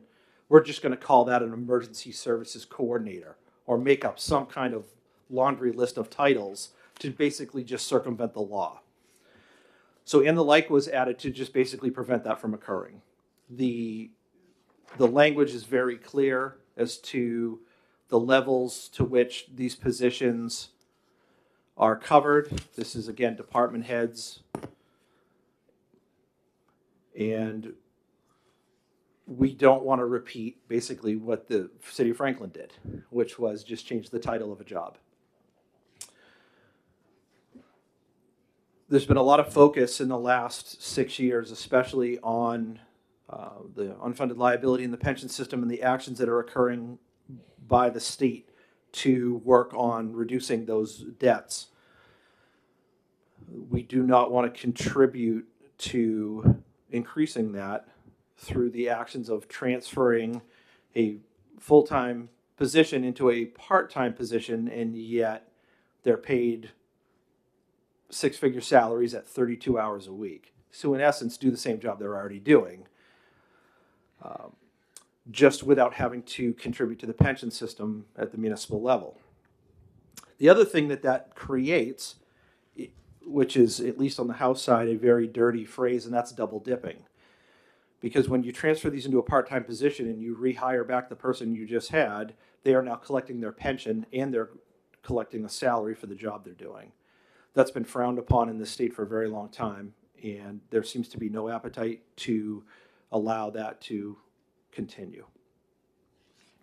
So that's kind of the history and the guts of this thing, and I'm more than happy to entertain any questions. Thank you very much for your testimony. Are there questions from the committee? Senator Perkins Coker. Yeah, thank you, Representative. I don't know the bill number. I've been sitting here trying to Oh, sorry, remember. 461. No, but there was another House bill that came through the Election Law Municipal Affairs Committee that also addressed employees of municipalities or counties retiring and being rehired and being paid pension and salary. So I'm just wondering, I'll have to look it up, but I just want to make sure. Out of election law? Synced up. Well, in municipal affairs. So we deal with all the sort of like municipal. I'm not aware. I don't sit on ED&A anymore. I did 2 terms over there. Yeah. But that should have, anything in reference to that should have gone through House ED&A, and I'm not aware that it did. I would have been on that. So that's a little bit of a surprise to me. Okay. And it might just concern counties, whereas yours is a little broader. But anyway, Yeah. I just want to make sure. This does not concern counties. Okay. Okay. Are there any further questions? Representative, I'm trying to understand what is happening here. Are you saying that municipalities will, and I'm not sure if you're talking about, I don't want to say firing them or laying them off, or someone who decides I'm leaving before retirement, and that's what you're trying to get to? Or are you talking about somebody who retires and then goes back to work for the same municipality? But it's my understanding if they go back at 32 hours a week, they're already getting the benefit. So they're not, that was one of the whatevers about making those changes, especially to 32 hours. They're not getting anything. They are not getting their medical paid or paying into the retirement system because they're actually retired. And so that's why many folks who do this, they end up making more money because the municipalities, they don't have to pay for that anymore. They're already getting it from the retirement system. Sure. I'm just a little confused about what are you actually talking about here? I can address that specifically. I'll give you a great example. Representative Prue, retired from Nashua Fire, now works part-time for Epping Fire in a position that was never full-time. It was always a part-time position. And that's the key here. In a current example, and I'm sorry to have to give this to you, but the town of Londonderry had their fire chief resign and then turned around almost the next day and came back part-time. That's a full-time position that pays into the pension system that is part of the way the pension system functions, as in it has to have income.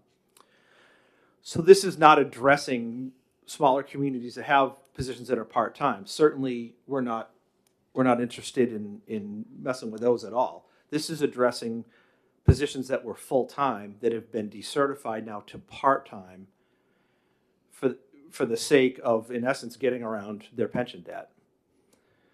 We saw that briefly in Hooksett several years ago. You know, these are jobs that are full-time jobs. These are not little towns. These are not part-time jobs. These are jobs that have been full-time for quite a long time. So in the case of a situation where we're in a situation where we're really desperate to find somebody and we just really can't find a qualified person, that's fine. This doesn't prevent you from doing it. It just says that you're going to have to continue to pay the pension debt on that position until you do. Okay. I think I understand. Okay. Senator Altshuler? Thank you. I was proud of that one too. Yeah. Thank you, Madam Chair, and thank you for taking my question. Sure. So I'm turning this around and trying to understand this, because I had the original bill, which, to be perfectly honest with you, did not make any sense to me. So The original bill was for group 2 only. yeah, and particularly as you were speaking, and I realized now there's amendment, so I just looked that up. Thank you very much. Particularly when you said line 13, I'm like, there's no. Well, this is the version that passed the House. So this Right, would be the I did version- not get a copy. I had the wrong one. Oh. So, in any event, is the assertion that is the impetus for this bill that municipalities are trying to address the unfunded liability that the state has pulled away from at the local level by decertifying these positions? So do you understand what I'm saying? Like, we haven't been, as a state, not paying what we had promised, so it's been downshifted to the municipalities. So is this the workaround to try to alleviate that burden? Like, Where you're going with that is a little. I'm looking is at a little the bit, progression. A little bit of a separate issue, but the fact is that we do have an unfunded liability that the Okay. municipalities are paying back, and that is due to very poor decisions in the 90s, and I could talk an hour over that whole mess that we've done. But the reality is that they are on the hook for that. And the idea that I can just take a full-time position that has been a full-time position in my community for quite some time and just make it part-time to get out of paying that pension debt, the debt doesn't disappear. It just transfers over to other communities. So that's what we're trying to nip here, because when it happened at the fire academy, it was a one-time thing, and it happened in Franklin, it was a one-time thing. It's not really a one-time thing, and what we don't want to have occur here is this to become a tactic that is used for municipalities to get out of their debt. So in a rare government move, we're trying to get ahead of something before it really becomes a problem. May I follow up? Yes. Thank you.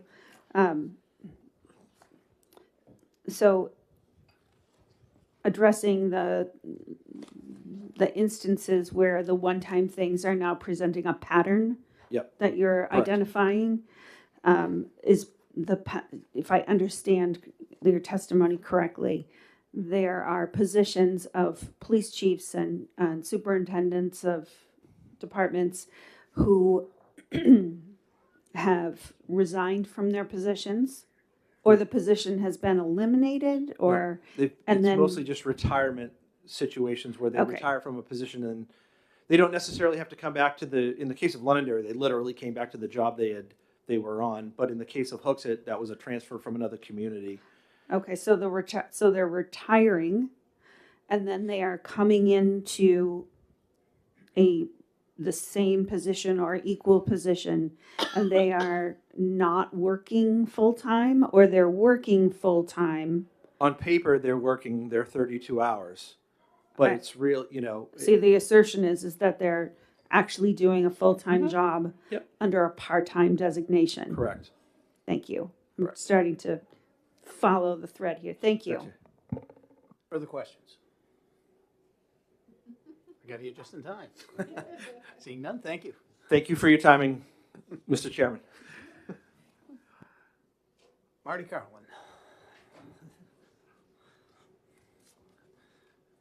Marty, you may be our resident advisor this morning. Yeah. Scheduling them all in one morning. You're welcome. I try to do that. For the record, Marty Carlin, representing the New Hampshire retirement system. The retirement system doesn't have a position on this particular bill, but I signed up to answer questions and fill in anything you're looking for besides what Representative Pearson had spoken about it. I think the issue this bill is trying to address is cases where an employer willfully downgrades a full-time position to part-time in order to not pay retirement contributions on the position. And if you think about it, most of the employer contributions now go towards the unfunded liability. So just for a round number example, if you had an official with a $100,000 salary, in group 2, that person would be paying out of their own paycheck about between 11.5 and approximately $12,000 into the retirement system, and the employer in that case would be paying over $30,000 per year to us for that position, most of which is somebody else's liability in the past. So, you know, in the sort of hypothetical and probably unrealistic example, if you had a small community that had five full-time employees and they wanted to walk away from their unfunded liability retirement system, they can make all those positions part-time and they never have to pay us another dime. I mean, they may lose those people or whatever, you know, there's certain real world, you know, things that could affect, you know, how that plays out. You know, so that's sort of the issue, and it's you know, there's always a push-pull. It's like, you know, a community may say, well, we analyze the position and it really is only part-time, or, you know, maybe they're doing it, you know, to avoid contributions. And it definitely, situations where it's somebody who's retiring from the position and coming back, that benefits both the retiree as well as the town. They're not paying contribution, but the person who's coming back is getting a pension and a salary. So there's an incentive on both sides for those type of arrangements. So, you know, to the extent that the head count of the retirement system statewide is reduced, the rates are assessed as a percentage of payroll on the active membership. So, you know, that those costs, you know, if it went from 48,000 members to 45, we still owe what we owe, and the rates on those 45,000 people who are left would be more. So each employer would be picking more up. So that's the general premise here. If the Senate were to move forward with this bill, you know, this was an amendment fairly, you know, back last month in the House. There's a couple of things that, just for administrative purposes, we would recommend seeing. There's you know, there's sort of boilerplate language in a lot of statutes, including sections of ours, which says, you know, the board shall adopt rules under RSA 541A as necessary to enforce, you know, the statute. And it doesn't really explicitly say, you know, the employer has to tell us they're doing this or how to set that up. So if there was some language, you know, shall notify the retirement system in a format developed by NHRS, or just the mechanical processes of it. We do have a little bit, I think, you know, the intent was clear, and Representative Pearson restated it here, was, you know, our understanding of the term "and the like" is to avoid, you know, just, you know, whack-a-mole with position titles, but it could be construed as vague, and somebody may appeal, you know, employer on that. We're not really have any specific recommendations. If it's the intent is to, you know, the chief official of a department of, you know, a municipality or something like that, you know, regardless of title, it might, you know, there may be some definitional stuff, you know, we could try to help with if you move forward on this. And just by way of example, the last thing I just put together that I wanted to mention was the employer penalty. So that's, you know, the salary in the last 5 years, the highest salary, and the unfunded liability portion plus 20% is added to that. So just for example, the rate for employees, the unfunded rate for 24-25 plus a 20% penalty is just under 13% of pay. So on a $50,000 position that was downgraded, the employer would pay us another $6,500. We would just apply that straight on the unfunded type of thing. In a group two, the rates would be in the mid-20s as the penalty amount. So just in terms of the magnitude, and basically anything that was received by NHRS and penalties under this law would be applied towards the unfunded in the next valuation, and, you know, may or may not have an impact on rates depending on how much, you know, how often this actually happens, because it is hard to tell. You know, sometimes, you know, we'll get a phone call about somebody questioning something happening in their town or their school, or we'll see a newspaper article, but you know, there's no way to know how frequent this position, these often, how often these things happen. You know, there's some high profile ones that kind of make the rounds, but whether this is a widespread issue or not, you know, we really don't know. Well, that was going to be my first question, so I think you've answered it. Is this a widespread issue? But Fair enough. Any other questions? Senator Carson. Thank you, Mr. Chairman. Marty, I think we think alike for having worked together for so long. Because I thought it would be entirely appropriate to notify the retirement system that a position is being changed from a full-time to a part-time position. And I agree that when that happens, that obligation goes away for the employer, but the retirement system still has that obligation that that employee is still, if they're retired, they're still going to get that benefit. And it gets spread out to everyone else, and the rates go up. So I'm just thinking about this and how would be the best way to do it. I don't necessarily agree with assessing a penalty, because I do think that they have the right in a community to decide how they want to employ their workforce. But I also think if someone was hired in a position that started out as full-time and then they decided they wanted to change it to part-time, there is an impact to the retirement system, and that should be addressed. I don't know if it's appropriate to go back 5 years. I don't know if it should be dependent upon the time that the person had worked there in a full-time capacity.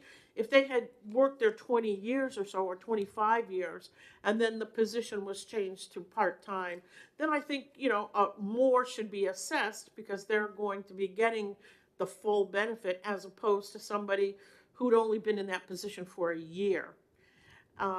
So I think that there's some more work that needs to be done on this, I think, before it's ready to go forward at this point in time. Would you agree? From the administrative purposes, yes, and policy-wise, there's been different ways to try to skin this cat over the years, and this is the most recent one, but it is an issue that recurs. There was talk of a surcharge on the for part-timers on using retirees in the past. So if the will of the committee is this is the idea requires merit, but we want to work on it. I mean, if any kind of data we could provide from the retirement system, we'd be glad to assist with that. May I follow up? Follow? Sure. Thank you, Mr. Chairman. You had mentioned that you really didn't know, or you didn't have any numbers on how often this happens. Is there a way that you can get those numbers? Not really, without having to look at individual cases, because if somebody just is no longer a member or they retire, we're not notified. They don't give a reason code or anything. Why that happened. Perhaps I don't want to throw anyone behind me under the bus, but perhaps NHMA may have some information from their members. That could shed some light on that. I will add that certainly in cases where it's a very high profile position, a high salary position, things like that happen. I mean, it does in the eyes of the general public, it does sort of cast the bad light on government and the retirement system, even though it's anything that's done would be technically legal under the law. So there is a sort of a reputational issue we're concerned with when.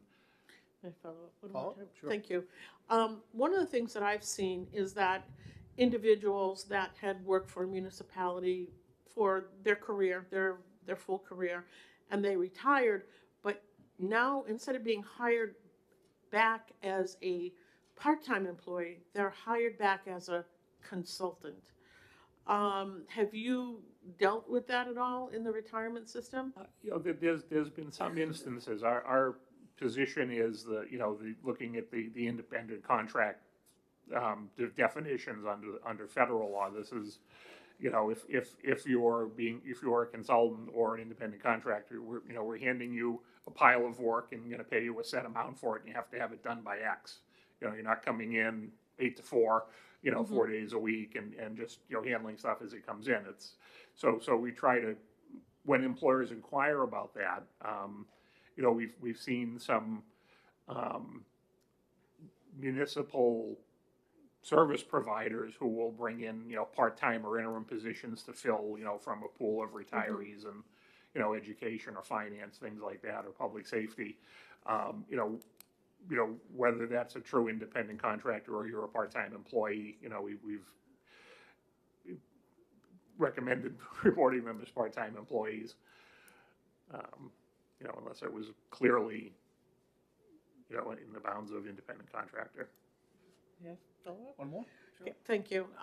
What about hourly employees, people that have retired and then come back as an hourly employee, saying they're paid, you know, a certain amount per hour? How do we figure those folks in? You know, the law is you know, $13.52 a year, Mhm. you know, unless you're in the grandfathered category. The amount of compensation they receive, there's no caps or governors. I mean, the law includes employers reporting that for statistical purposes, I guess, but, you know, we don't really do anything with it when we, you know, beyond, you know, accepting the information and sort of doing an average of what an average retiree, I don't have it in front of me, I think in fiscal 22, you know, worked under 28 hours a week on average, you know, about, you know, $400 or $500 type of thing. Certainly there's people who work 2 hours and people who work, you know, more than that. So there's a variation, but, you know, with hourly employees, you know, it's the same thing. You know, we would just look at the hours, is all. Thank you. Further questions? Seeing none? Thank you. Thank you, Marty. Well, we talked about the municipal association. We might as well bring Catherine up.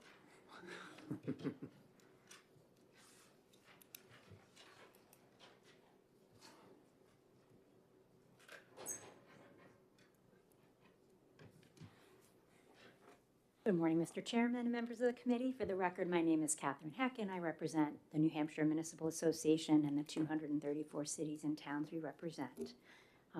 I didn't know if you wanted me to start with questions or if you wanted me to provide my testimony first. Might as well do the testimony, then we'll see what we generate for questions. Okay, thank you very much. So we oppose this legislation based on the costly penalty that this would enact by removing the ability for cities and towns to make local decisions on how they want to structure jobs and positions that best meet the needs of their local populations and their taxpayers. And we can agree, however, that we would like to see a healthy and sustainable retirement system. So we understand the intent of the legislation, however, we see some unintended potential consequences. So we acknowledge that there are a few cases that municipalities have willfully, it's been in the news, so we can't really ignore that, changed a full-time position to part-time, perhaps to save money generally, or perhaps they couldn't find a qualified candidate. We do know that based on the thousands of municipal positions that exist, this is an exception and not the norm, and I'll provide you some examples of that. In fact, we're finding that more full-time positions are being created due to growing demands, growing populations, because we did have a great COVID migration. New people are demanding more municipal services that have come in from other places and regions. And we do believe that municipalities are doing their best to meet their municipal needs. So as an example, one community is looking to regionalize an ambulance service because the small towns have grown to a point that they need to provide 24-hour ambulance coverage, so they have a director, which we believe that, based on the law as written, does deal with Group 1 and Group 2, to be clear, and also talks about elimination of positions in addition to transferring to part-time. So it's both eliminating and transferring. So in that case, if they regionalized an ambulance service, the director of the very small town, being ignored by the larger town, right, would be penalized by this piece of legislation.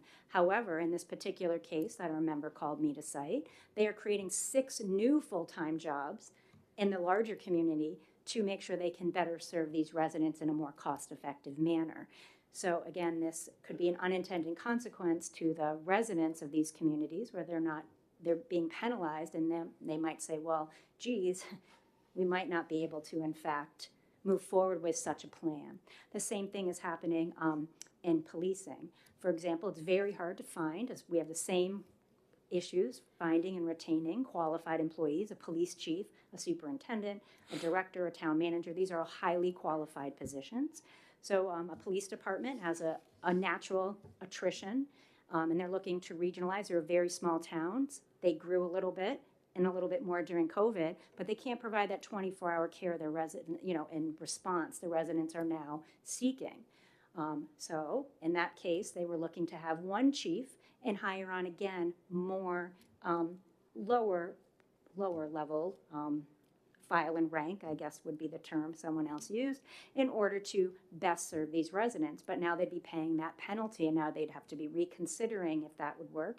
In the particular case, again, that was cited to me, they were considering like a 1-year trial term, and then to see if this would be something they'd want to move forward with or not. And I think this would start to hamper that ability for local communities to make that decision. We do understand that the retirement system is based on a 1 in, 1 out, right? So we need to appreciate that and acknowledge that. And we know also that there are many cases where if you hear this happening anecdotally, it's because a suitable candidate cannot be found to fill those roles. So a police chief, again, is a highly specialized role. And so it can become very challenging for a municipality to continue to function if it can't fill these highly specialized roles. And another example I'd like to provide of a potential unintended consequence is my school district recently, and again, we don't represent schools, I should say that, but it's a great example, recently has declining enrollment, had decided to do a shared principal between 2 schools, so eliminated a principal, which is identified in this because of a declining enrollment. Now they're going to go to 3 schools because the schools are so small, 1 administrator for 3 schools so they can retain teachers to be in the classroom with children, so 1 administrator. And this bill, again, would penalize those kinds of decisions, and the district is even looking now toward consolidation, which many districts are. So I do think that for every position that's eliminated, I do think there are potentials for other positions to be created.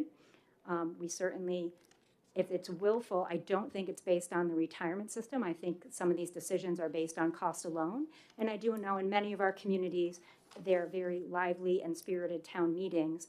I would think would demand that if someone was working a full-time job, that they show up more than 32 hours a week for these highly, highly demanding jobs. So I do think it could be self-corrected at the local level if people were finding that this was an abuse, in our opinion.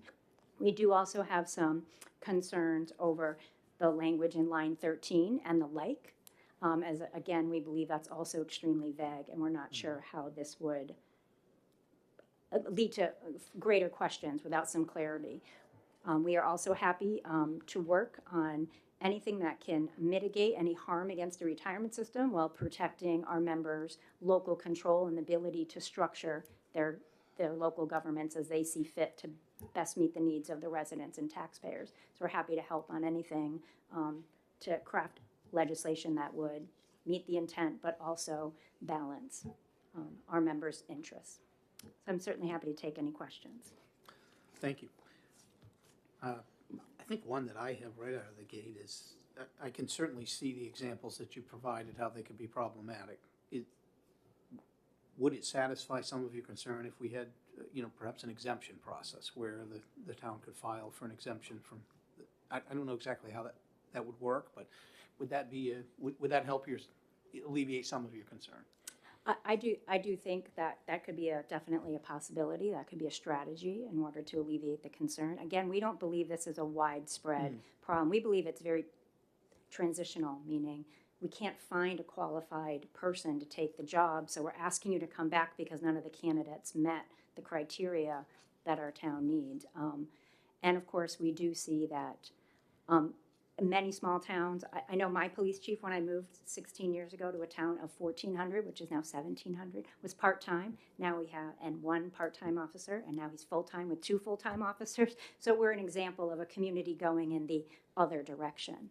Sure. So I think that that could be one way to address these concerns, because it's a significant penalty to be assessed. Sure. Senator Carson. Thank you, Mr. Chairman. I found your reference to schools interesting, and the fact that some schools are restructuring because, quite frankly, a loss of students. They just don't have that, and they're looking to become cooperatives again. And building on what the chair said about an exemption, I think if you were to take a whole department rather than an individual job, that might be an appropriate exemption, because you're not just doing it for one person. You're looking at your workforce in total. And you're saying, we need to make changes. We don't need this many people. In my opinion, that would be a good exemption, as opposed to picking out individual jobs that you are going to take from being a full-time to a part-time position. Do you think that that would be appropriate? I think that's another excellent possibility and suggestion on how to address the concern that is being raised through this legislation. Yes, thank you.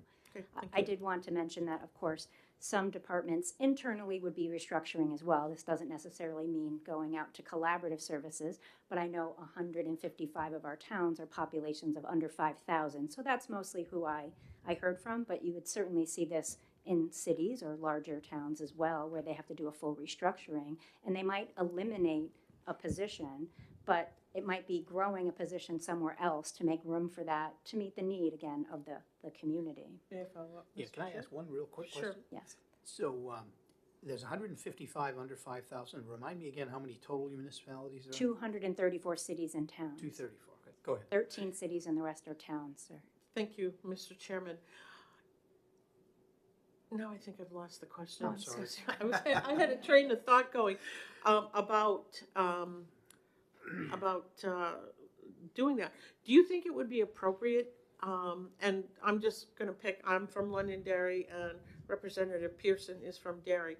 If the towns decided to merge their emergency medical services, which I doubt very much would ever happen, just because we're both two fairly large communities, and say Londonderry decided they wanted to merge with Derry, do you think it would be appropriate for the town of Londonderry to help pay for the retirement system in the town of Derry? Because how are you going to restructure these employees? And this is where I think, you know, when people talk about restructuring, things can get a little difficult. You're talking about a school restructuring with another school.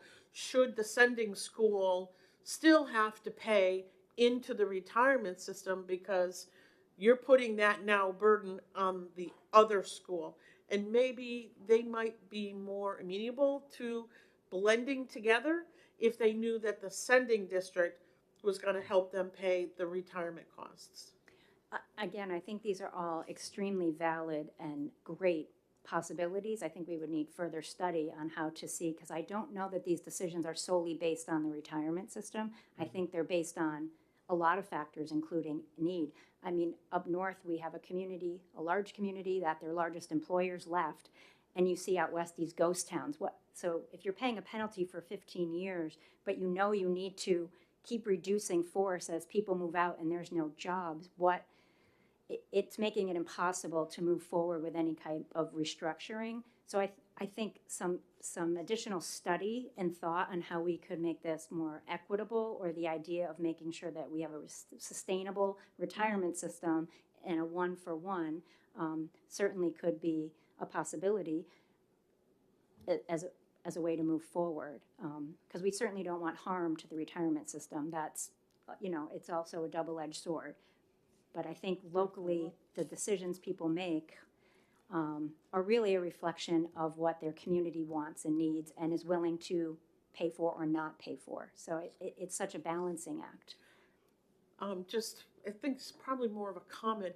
To be quite honest with you, I really don't think that when municipalities are making these types of decisions, they're not really thinking about the impact to the retirement system, other than we're going to save money by not having this going on.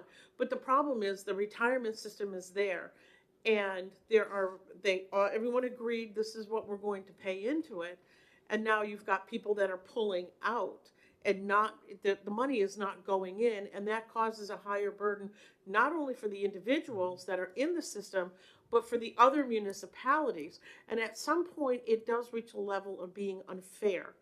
And I'm questioning whether or not we are approaching that level of being unfair because the cost. No one likes to pay taxes. I've yet to find someone who's doing a happy dance when they go down to their town hall to pay their taxes. no one's thrilled with it, and everybody's looking for a way to save some money. But these are commitments that have been made through contracts at the local level, which we have no control over. But yet we are the ones, or when I say we, I mean the state, we're the ones that are paying for this. And so we're watching people trying to find a way not have to pay what they have agreed to pay. And I really think that that's the impetus of Representative Pearson's bill. So how do we protect the retirement system while still respecting local control? That a municipality has the right to control their workforce, but through contract they still have this obligation. And how do we try to reach that level? Now, I served on the decennial committee for the retirement system, and we're on a path. And that cost is going to keep going down lower and lower and lower until we pay off the unfunded liability, if we leave it alone and we don't start adding more things to it. And municipalities are not happy with the rates, even though they're going down, and they're looking for ways to save money. I understand that. But they also have the obligation to pay what they contracted for. Even though someone might leave, the retirement system needs that money, and it's going to affect everyone else. So I'm hoping that we can get some sort of a balance here. Do you think that that would be appropriate? Yes, Senator, I do. I appreciate your comments, and I do think this, again, that sustainability of our system for current and future retirees and our taxpayers is critical. I think a great step would be to study how widespread this problem is and get some kind of reporting in place so we understand the issue. I think that would be a critical step in understanding, is this widespread? Are we having more low-level positions come in? Are we eliminating high-level positions? What is the actual financial implication and the workforce implication of these decisions? And to your point, I do agree that I don't think every aspect is considered when restructuring happens on how I might be affecting my own rates, because it'll affect your own rates, let alone someone else's. Mm-hmm. I agree with that statement. That might not be considered by everyone as they're making these decisions. So I think it would be an incredibly helpful tool to have more data around this issue so that we can solve it for the future. I have one more follow-up. Do you think it would be appropriate to require the retirement system to start collecting that information? That if a municipality is either going to terminate a position or convert a position from full-time to part-time, that they need to report to the retirement system so they can start collecting this information? Not sure I'm qualified to answer that question. I think that's a legislative I was looking for your opinion, that's all. And I think the retirement system would be able to best structure. And other states do have policy in place that address these issues. So again, I'd be happy to work on that or bring anything forward that can help alleviate these concerns and these costs, as paying down the unfunded liability is critical to everyone, both the state and the political subdivision. So thank you. Thank you. Further questions? Seeing none. Thank you very much for the opportunity to testify. Our last one is Kate Horgan.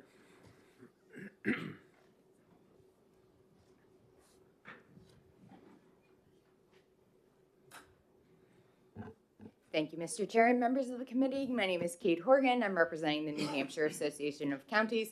We are also opposed to this bill. Senator Perkins-Cook, I believe the House bill you are looking for is House Bill 30, which would exempt county chief executive officers from the retirement system, which would only be 10 and only if they are hired after this bill passes. So for the most part, that is a separate issue from this bill. We do see this bill as affecting the counties and applying to the counties. We are a political subdivision of the state. So we do see that as an issue and would be, could be a considerable penalty to counties. I did talk to our association members to see if this was widespread, who's doing it, what's happening, and we were only able to come up with 2 examples. One was the superintendent of corrections up in Sullivan County had retired, and had worked on finding a replacement. They sent out the job. They got 0 applications back.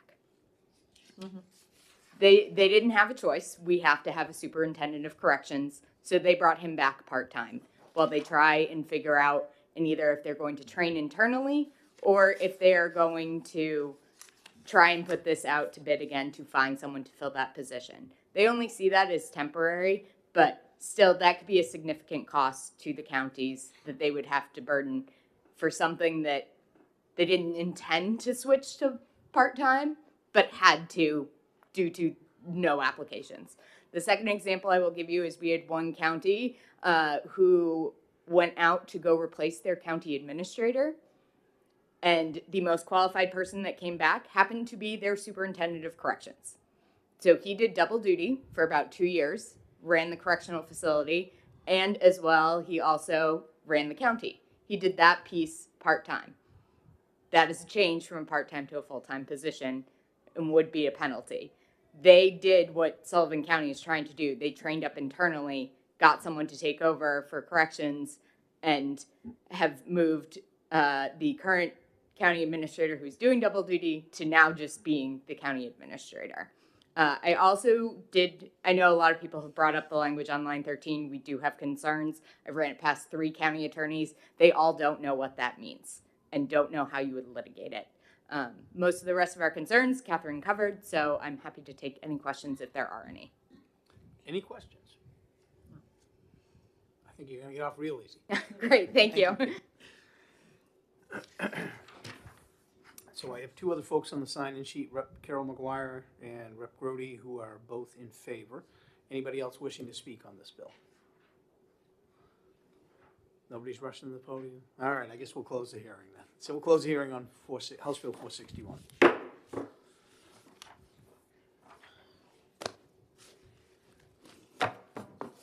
And you thought ED&A wasn't going to be exciting. Come on, retirement is very exciting. Oh, sure. So we have the 5 of us here today. Senator Altschuler is not here tomorrow.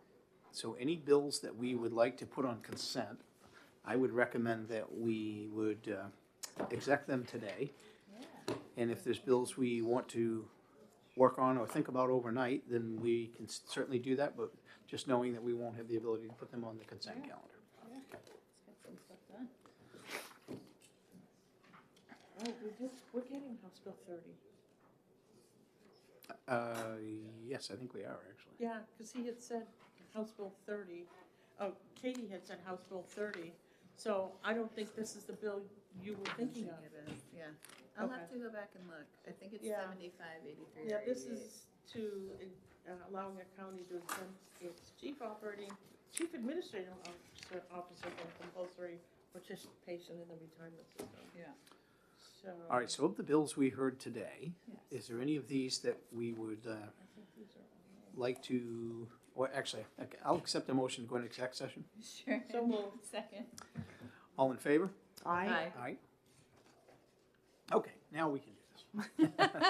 Almost forgot that little part. I don't want Philip to throw stuff at me. 2 seconds away.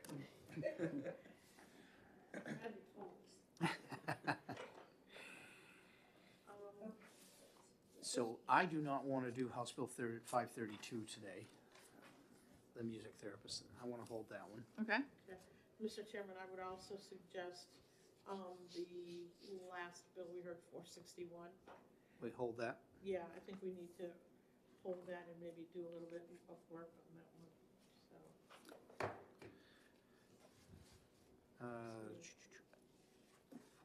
457. I don't remember there being an issue with that. Sorry, I'm kind of going backwards because we started at the bottom. That's all good. Okay, I don't think there's any issues with that one. And then the first one we had, relative, 278. Okay, that was the fiduciary responsibility, 457. Oh, okay, I'm sorry. Oh, Required the quarterly reporting. oh, yeah, no, 278, for some reason. Well, I was going backwards because we started at the bottom with the 2 we wanted to hold, so Okay. my apologies. Nope, I okay. realized I was. everybody good on, anyone want to make a motion on 457? I move on to pass, Mr. Chairman. Is there a second? Second. Moved and seconded. Discussion. I'm a little concerned by the, items raised by the New Hampshire retirement system. I mean, I think there's some policy questions that I'm not necessarily going to raise, but I do think where there's sort of this lack of definition of what a proxy is, lack of definition of social, political, or ideological interests. I guess I have a couple of concerns with the language. I think we share a general duty to maximize benefits to those who have served the state for a long time, but obviously there's also an increasing tendency in the market to consider the other consequences of our investments. So I guess I think those definitions are important, but so I guess I raised that. I'm not sure, Senator, you may have the original version of the bill. Do I? Much more restrictive language. The bill is an amendment. Yeah. I'm looking at it. So this is interesting. I have the version amended, but I have the fiscal note as introduced. So let me. This is the amendment, Yeah. Senator. That amended it? Yeah, I Yeah, have she the has the amended amendment. version. Yeah. Let me just see if I got a new fiscal note here. Here we Okay. go. I was have the gonna say, updated fiscal note. I don't see that in here the same, but I understand what your question is. Oh, no, is there an amended fiscal note? I don't think so. Yeah. No, Yeah. it says introduced, so that's our problem. The fiscal Yeah. note isn't. Yeah. Oh, wait, you have an amended one. I do. Well, everyone's getting something different. There is. Yeah, I don't have it either. I mean, I think we can chat a little bit about the fiscal note, but we're a policy committee, so we look at the policy as opposed Yep. to Yep. the fiscal note, because this would probably go to finance. I think that the representative and the made it really clear about what is going on and the fact that the amended version is very different from the, as originally filed. It really just states, notwithstanding, all investments and their management shall be governed by the fiduciary duty to maximize profits for the state. That I totally agree with. I think that is their job, that is their responsibility. And I know the retirement has a very separate investment committee, and that is their job and that's their responsibility. And we had to make a lot of changes to that particular committee because of, I don't know if you want to say perceived problems with people bringing in their own special interests. So that's why I think that language is there, and that the treasurer has to report. But I just think it's important that they report also to the Legislative Budget Office, because I don't remember, Marty, ever seeing anything from the investment committee unless it was somebody who brought it in. So I don't know if that information is readily available to the public. It's probably posted someplace. We do those quarterly reports that now go to Senator Pearl over here. We have the most recent quarter and the most recent month's performance. We do post those online on a quarterly. There's 3 quarterly reports that are for the last 4 of them are always online, and we do our annual investment report, and that's also online. Yeah. So yeah, I like the idea of it going to the legislative budget assistant. I think that is good, and I think it's a check just to make sure that they're in compliance with all the duties to make investments decision based solely in the interest of participants and beneficiaries.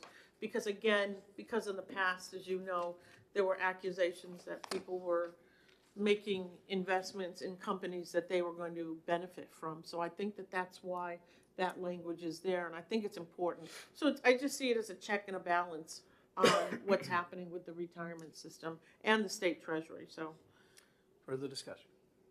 I'll just correct my own record, Chair. I, just having gotten the chance to review both documents as amended together. I mean, I think the fact that it says the report shall note the existence of any investment funds that may have mixed rather than pure fiduciary interest investment motivations. I mean, it gives some shape to the fiduciary duty that I think is helpful in terms of allowing those fiduciaries to sort of recognize that, again, the market is sort of, in my opinion, recognizing there are costs that are external that haven't always been incorporated into our investment decisions. And so if they feel the need to act on that, I think it's good that those are disclosed but available to them. So I think I can support this.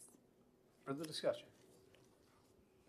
Yeah, I want to hear you extrapolate how you got to good on that one, because I see there's almost, I see this being a movement towards redefining fiduciary, because fiduciary is supposed to serve the stakeholders, and the stakeholders can determine what that means, and this redefines fiduciary as being solely profit driven. So, a fiduciary has a wider definition, and this, I see it as shrinking that definition. So tell me how lines 16, 17, and 18 soften that. Is that what you're saying? Well, sort of, yeah. I mean, how?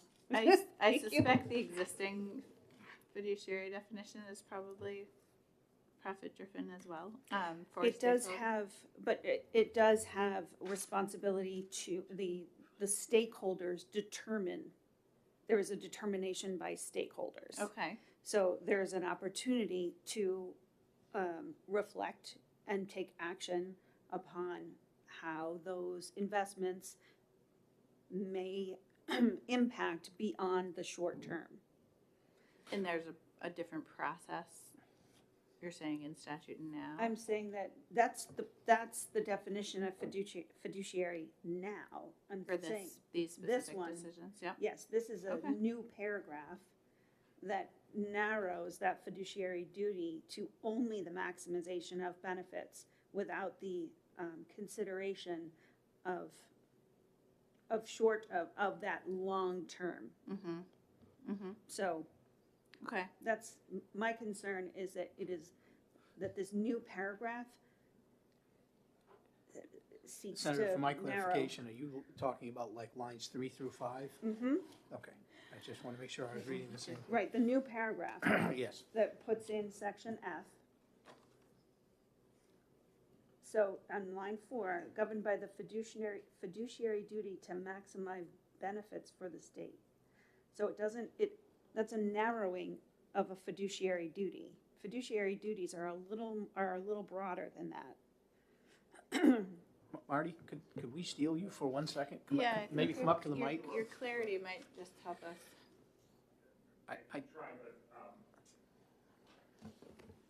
And Marty Carlin from NHRS.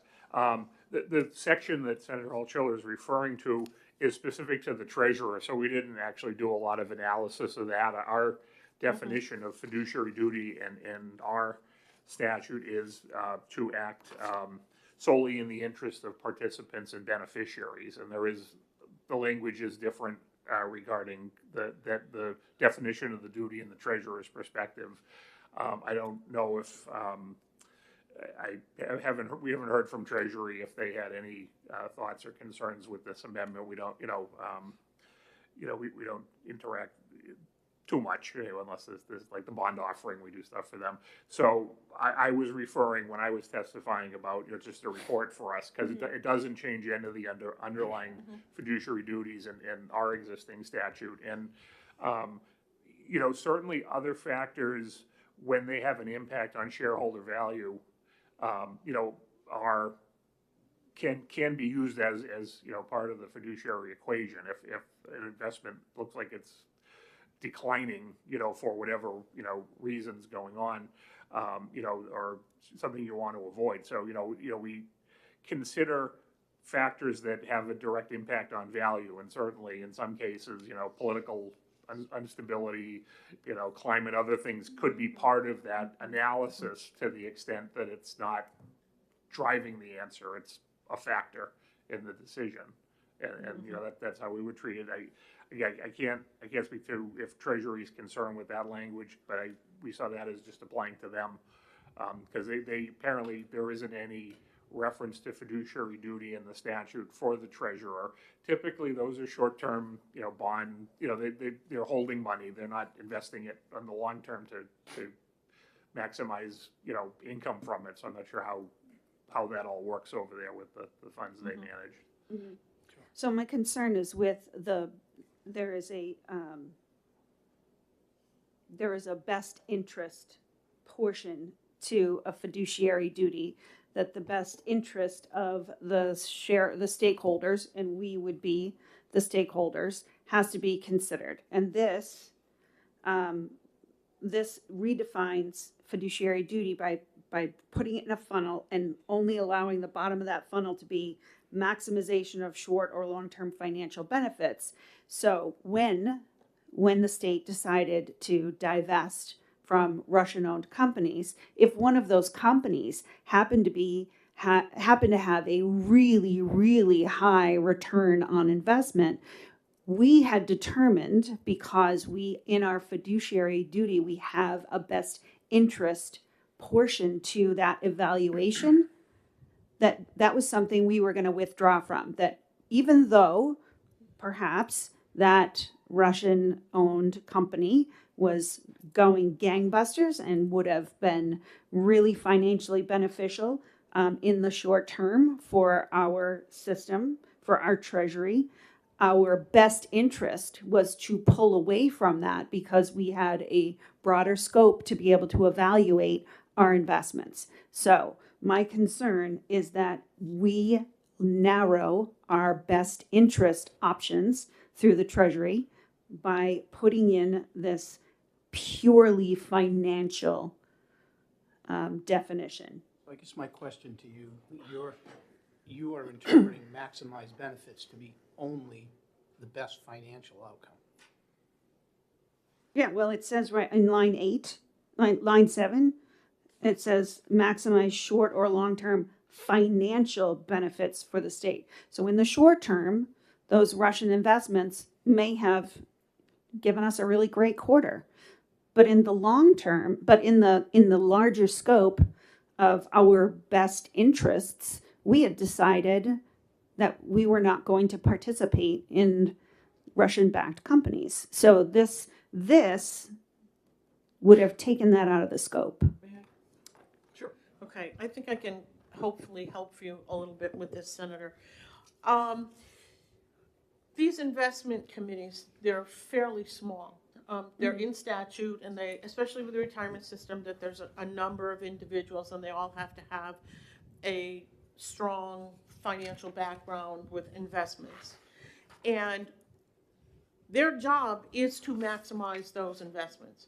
They are not looking at any kind of morality or anything else that's going on. Their job is to maximize, and that's what they do. When the legislature steps in and they pass legislation because they find taking money from a particular entity to be repugnant, we have that discussion here. We have that discussion about whether or not we should instruct them, do not take this money. We, the people of New Hampshire, find it repugnant for whatever reason. That's why you see legislation like that. Mm-hmm. I sit on the Judicial Retirement Board. We move money around all the time because our job is to maximize the profit of the investment for the benefit of the participants as well as the beneficiaries, because it's their money. And it's the same with the retirement system. It's their money, and our job is to maximize those benefits. We get very detailed reports on what's going on in other countries that could affect our investments. And I think that's why you see this language that said the report shall note the existence of any investment funds that may have mixed rather than sole interest investment motivations.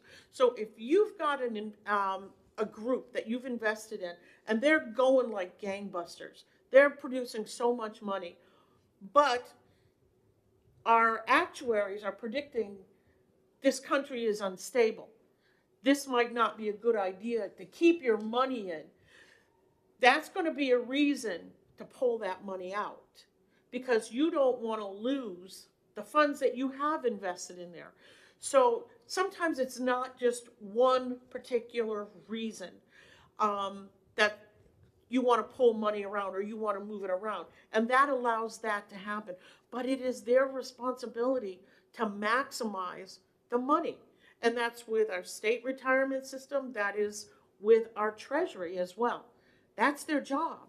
And I don't see this doing anything other than restating, look, your responsibility is to maximize the investment so that the taxpayers are getting a good return on their money, which is going to help fund state government, which hopefully in turn will reduce the tax burden. And it's the same with the retirement system.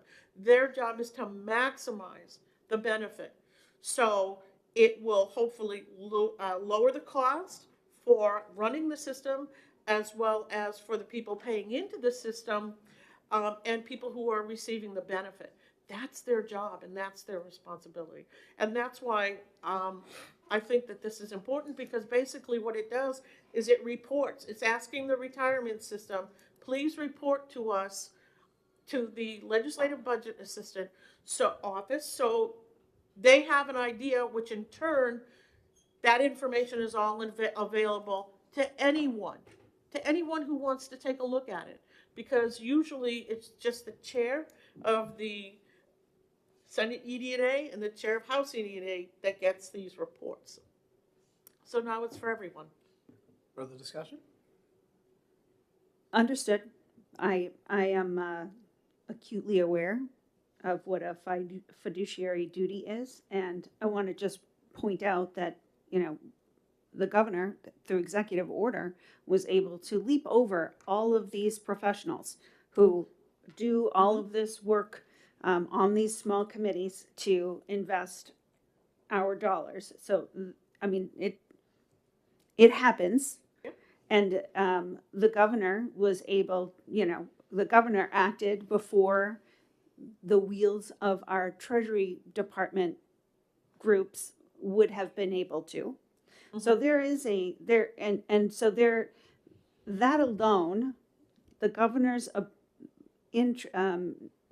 interruption of the Treasury's practices by issuing that executive order to pull out of Russian-backed companies shows that the state reflects the fiduciary duty, at least at the executive branch level, that there is a best interest portion of the definition of fiduciary duty. And so if we're in agreement, it sounds like we're all in agreement that there should be the reporting, but would there be an appetite for the committee to include, perhaps on line 7, a fiduciary duty to maximize short or long-term financial benefits and best interests of the state? And include the words best interests at line 8? To preserve the fiduciary duty scope and not narrow it only to dollars and cents, but to inform those dollars and cents decisions in a broader way, reflective of Senator Perkins Quokka's earlier concerns. Please go ahead. My concern is you're now giving them something else to do. And quite frankly, I don't think it's appropriate that a very small group of people, this investment committee, because we're talking about the retirement board, will have the ability to decide what is in the best interest for the state. That is the job of the legislative branch. And the governor, through executive order, I don't remember if that was during the pandemic. I think it was extenuating circumstances when that happened. It was after the invasion. It was February 27th of 2022, yeah. He had the right to do that, and we had the duty and the responsibility through the law that we changed 2 years ago concerning his emergency powers, so that if we felt that it was wrong, we would have had the legislature take up the emergency order. I haven't seen anything where anybody has objected.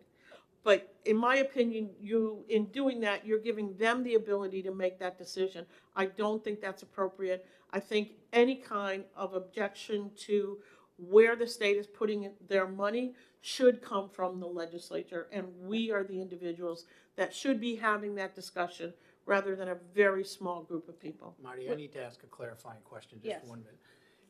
This only applies to the money that the treasurer has oversight on. Right. Yes. Not the investment committee for the general pool of the state funds. Yes.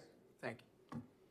Well, So with respect, the treasurer has been informed by best interests of the state. And by taking that away from the fiduciary responsibility and telling the treasurer, nope, we're not going to, you only can look at this portion of your fiduciary responsibility because we are taking away the comprehensive. It is a holistic way of executing a fiduciary responsibility, and we are taking that holistic responsibility away from the treasurer and telling the treasurer only apply these two metrics. And with respect, we are asking the treasurer to do more things because they got to do all this reporting now. So the nature of this bill is to do more things, and what I'm asking is to keep the treasurer's ability to use best interest of the state in the definition. Senator, respectfully, what you're asking to change is what the treasurer reports on, not what their duties are. No, By adding I am it where you asking did. for line 8. Right, so line 8 is talking about the duties of what they will report on. Yeah. Lines 3 through Right. 5 are what the responsibilities for investment. After that, it's about the reporting. So you're asking them to change what they're reporting on, not how they're investing, if I'm reading the bill correctly. Right, I think you just would like your change to be in line 4 and 5. I'm sorry. Or maybe in both places, yeah. I think both places to And have Capture fidelity. what you're talking about, yeah, and so just to clarify my reading of the statute, Shall report. so section 1 deals with the state treasurer. For an example, the other criteria of what the treasurer is doing, which is presumably pursuant to the discretionary decisions of, those in charge of making the investment decision. The treasurer is essentially an executor of those decisions. His other duties are make sure the funds are invested in a bank authorized to accept deposits. The selected bank arranges for redeposit. The full amount of principal is covered by FDIC. Selected bank acts as a custodian. On the same date the funds are deposited, there's funds available there. So, I think this is largely sort of a statement like, in addition to acting prudently and depositing our funds, the treasurer will think of his fiduciary duty. I have no issue with the change you proposed and would be supportive of it, but I just want to put it in context. I think when we get to RSA 100, which is the second part, that is sort of talking about more the discretionary decisions, but there's really no language here to change their fiduciary duty. So it's almost a drafting issue because, it says here the Independent Investment Committee and Board of Trustees shall report on a quarterly basis regarding compliance with the duty to make all investment decisions solely in the interest of the participants and beneficiaries of the state retirement system. That's already in statute, in 100. because it says a trustee, independent investment committee member, or their fiduciary shall discharge duties with respect to the retirement system. 1, solely in the interest of the participants and beneficiaries. 2, for the purpose of providing benefits. So there's a big multi-factor list here that kind of defines the realm in which they can make those decisions. Well, listen, we So- could have moved this question. Yeah, We have I know, a I'm hard just cutoff trying- in I'm 10 just minutes, trying to help and, create unfortunately, I the- know some of us have meetings afterwards, so. Yep. We've had a good, robust discussion We here. have, Are we we have. comfortable with taking a vote on this? We have a motion of ought to pass, and I think we've had a very good, robust 20-minute discussion on it, so And I'll second that. it's been moved and seconded, so. I mean, I The certainly don't robust want to limit discussion. discussion, but I feel like we've had a pretty good discussion. Okay. All right, I'm going to call for a vote. So all in favor, say aye. Aye. Any opposed? Nay. So the vote is 4-1. Do you Who'd want to like- take this one? Yes. Okay. Senator Carson will take it up. Okay. You want it? Yeah, I had more to say, but that's okay. Well, I'll let you say it on the floor if you I want. will say it all on the floor. All right, so I'm feeling 594. We're probably not ready to move yet. No. 94. That's the one we heard today on the out-of-state. No, but I would be happy to work with anyone that wants to Okay. help work on it. I chaired this committee, so love to help clean it up. Okay, and Mhm. 278 is the last one we Yeah, had today. that's the first one we had. That's the first one we Do you feel comfortable because you weren't here when we had the hearing on 278? Oh, yeah, you're right. I wasn't here. So all this does is correct a repeal that was in session law. It was a real simple one, but if you're not comfortable doing this, we can do it tomorrow. We just wouldn't be able to put it on, if you want an opportunity to go back and review it. It's a repeal of a repeal of a repeal. If all of my fellow committee members tell me that there are no issues with this bill, I Mr. trust Chair, I'll move you. on to pass. I can always We have a correct motion about to pass. 478. I'll second. Oh, we got a second over here, Senator General. Further discussion? 278, Yes. yes. Further discussion? Seeing none, all in favor? Aye. Anybody like to move consent? Move consent, Mr. Second. Chair. Do we have I'll second. All in favor? Aye. Who would like to take it out? Senator Altshuler, would you like to take this one out for us on the consent calendar? I have to explain the repeal, upon repeal. I think, No, I'm gonna grab it. Fair enough. I'll ask for I'll do Representative it. Pearson to have a. I don't think anyone's gonna take this off. No. consent, so Yeah, we'll- okay. We'll let you do it. We'll back you up if you need us. Okay, Yeah, we will. thank you. All right, Give it to you, we got about Senator 5 or Carson. 6 more minutes. Is there any others that we heard the other day that you want to move today to get on consent?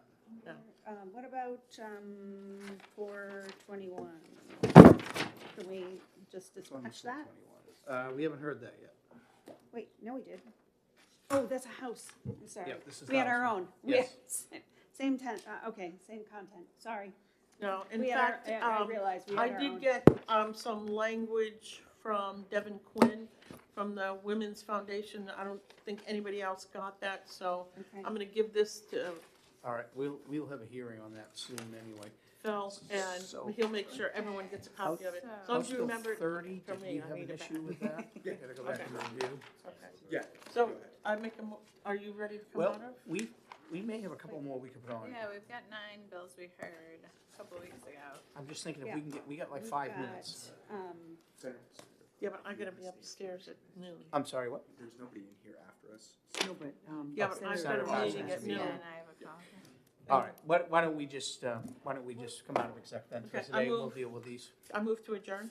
So moved? Oh, come out of executive session Yes. first. Second. All in favor? Aye. I move, and Well, we're. thank you to all. I want to be respectful of our schedules beyond this, so we will work on these tomorrow, hopefully, if we have time, and we'll go from there. Why Thank you don't all. you We're distribute and draft, done for today. okay?